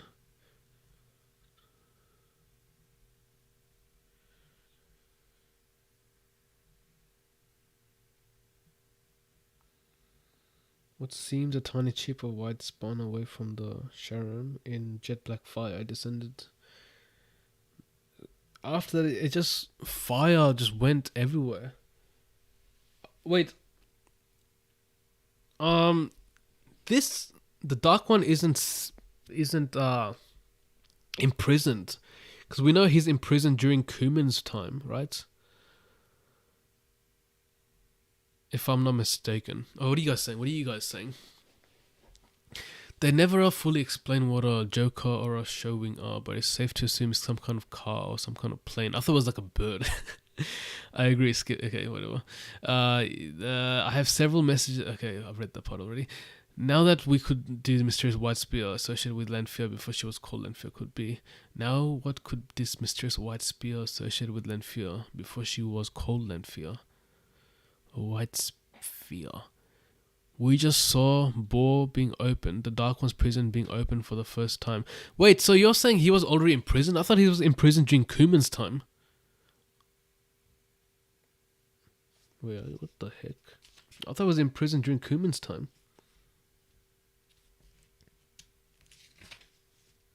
Because, remember when Kuman was telling Tamara how the Dark One just got imprisoned? Remember when he said, or was it the Forsakens also being imprisoned or something like that? Now that we just saw the ball being opened for the first time, I had to reread these chapters 4 times to really understand them. I don't blame you, man. He is sealed away with Luther many years later. Okay, so he was sealed again. So how was he initially sealed? Maybe that's something. Maybe that's a Rapho. I'm not quite sure. Yeah, probably might be a Rapho. For him to be sealed away, he has to be free at some point. That's a good point. So before this time, so right now he was sealed, and then Lanfear and this what do you call it? Lanfear and this the other dude freed him by breaking the boar.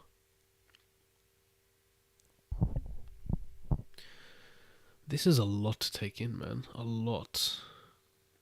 Where do I even start? Where do I even start, man? I think I might have to read all of these backwards again. Like, this time I have to read them backwards. I should have what do you call it, tagged each of these timelines. Interesting.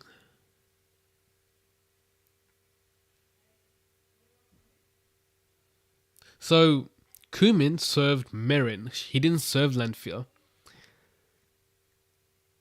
And he said that Merin wasn't always the same person. And then I think after this moment, maybe the Forsakens were born.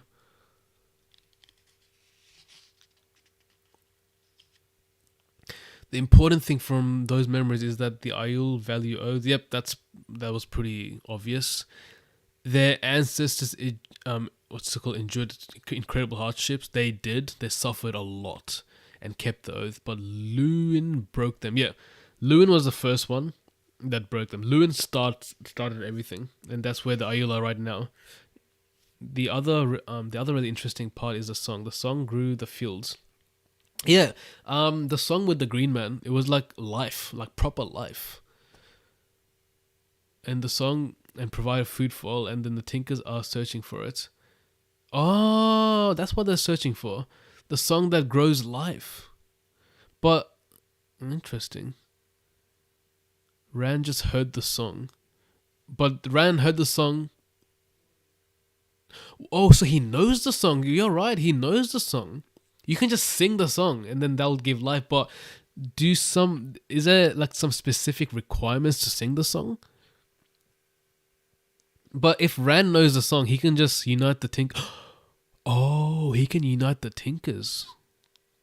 Maybe the Tinkers are like the people of the dragon as well. Yo, I don't know, man. There's just too much things to talk about right now. There's way too many things to talk about right now. Way too many things. I think we've talked about a lot over this whole stream. So yeah, that's a good point though. Rand did hear the song. Rand indeed did hear the song. That's actually a very good point. Mad. This is actually mad. I'm trying to think. So we started off with Chan. He served Meryn, and then Meryn opened the bore of the Dark One, and then that pretty much caused chaos. Then we move on to Kuman's point of view. He was just tortured because he was related to Child, because people don't like Lanfear, and since the Four-Seconds were trapped, no one was scared of Lanfear, and he was under Lanfear's protection, I think. And then we move on to Joe Nye, who was ordered by the Aes Sedai to take all the Tangros away to a safe place. And we also found out about the Green Man in that particular one. And then Joe Nye again, he's just a super old guy who's suffering a lot of loss. And then Adan as well. This guy's like a proper guy of the Oath, man. He is a proper guy of the Oath, that Adan guy. And then, like I said, Lewin is the first ever Aiul to break the oath of like the ancient traditions. Lewin is the first ever Aiul to break that tradition. And then it was just passed down from Jerdem to Roderick to Mundane. And I think Mundane just did the same thing that Rand's doing right now, to look back into the history. And then Rand told everyone this. He told all of the Aiul this when he announced himself as a Dragon Reborn. The history of the Aiul people. Mad. That's actually quite mad. That's the only thing that like I said, on this second reread, I have picked up way more. I'm not gonna lie. But I still feel like I'm missing a lot. Like, I'm here asking myself, what was the point of this live session when I still feel like I'm lost, you know? I still think that there's a lot of mysteries, man. A lot of mysteries. Holy damn, man. Holy damn.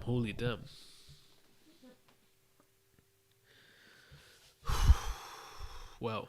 Knowledge that kills some of the Aiul who learned it, and Rand just tells everyone.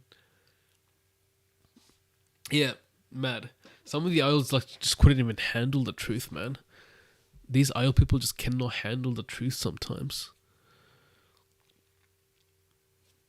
So, Rand, he now knows that song though. That song is crucial, man, because Rand now knows the song that the Tinkers are looking for. But then, oh no, but Rand doesn't know that, because the Tinkers had told Perrin and Egwene that in specific, not Rand. So maybe it's not like too serious for Rand to like find the Tinkers and tell them the song or something like that. Still, man, That was really good, man. This they can't handle being Oathbreakers. Yeah, man. You know what's crazy? Like they call the Tinkers the lost ones, but then they're the one who like are constantly breaking the oaths. But I feel like the lost ones, right? I think it was during Adan's time. One guy called, and I think it's Suladin or whatever. He decided to not carry, like he still decided to keep the oaths, but he did not want to carry the Aes Sedai's treasures or their wagons or whatever. So there's a lot of different ways you can look at Aiel, you know, because some people did keep the oaths, but then they were not faithful to the Aes Sedai. Some people did keep the oaths and they were faithful to the Aes Sedai. Some people were like a bit of everything. It's kind of hard to, you know, piece up everything together. Which makes it sound more realistic. It's actually quite good writing, you know? Like I said, this world building has been mad. This is some next level world building. Anyway, guys, like, I think I'm gonna have to end the stream now. It's been wild, man. If you guys have any questions before I end the stream, let me know right now in the chat, and we can try to quickly discuss some points if you guys have any. Other than that, then I'll just end the live. Just let me know in a bit and I'll have a look.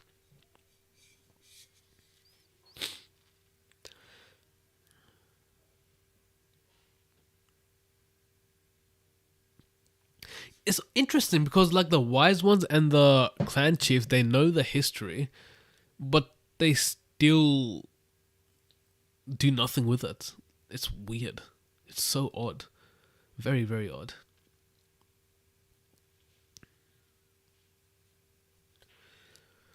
Alright guys, I'ma head up, man. It's been freaking 3 hours, man. I'm a knockout, man. So yeah, thank you guys for joining the stream. If you're watching the stream, you know, when the stream's done, good luck watching the whole thing. Because yeah, this has been something else, man. Like I said, this world building is next level in these 2 chapters. Absolutely amazing, Robert Jordan. Pinpoint perfection. Well done, Robert Jordan. Absolutely amazing. These 2 chapters, splendid job on the world building, man. Very, very nice. I'll see you guys on Sunday for what's it called? The Fires of Heaven Part 2. And of course, guys, if you still haven't subscribed yet, make sure to subscribe. Let's get to 1,000 subscribers, man. Help me out. Subscribe. And yeah, I'll see you guys in the next video. Take care now. Bye.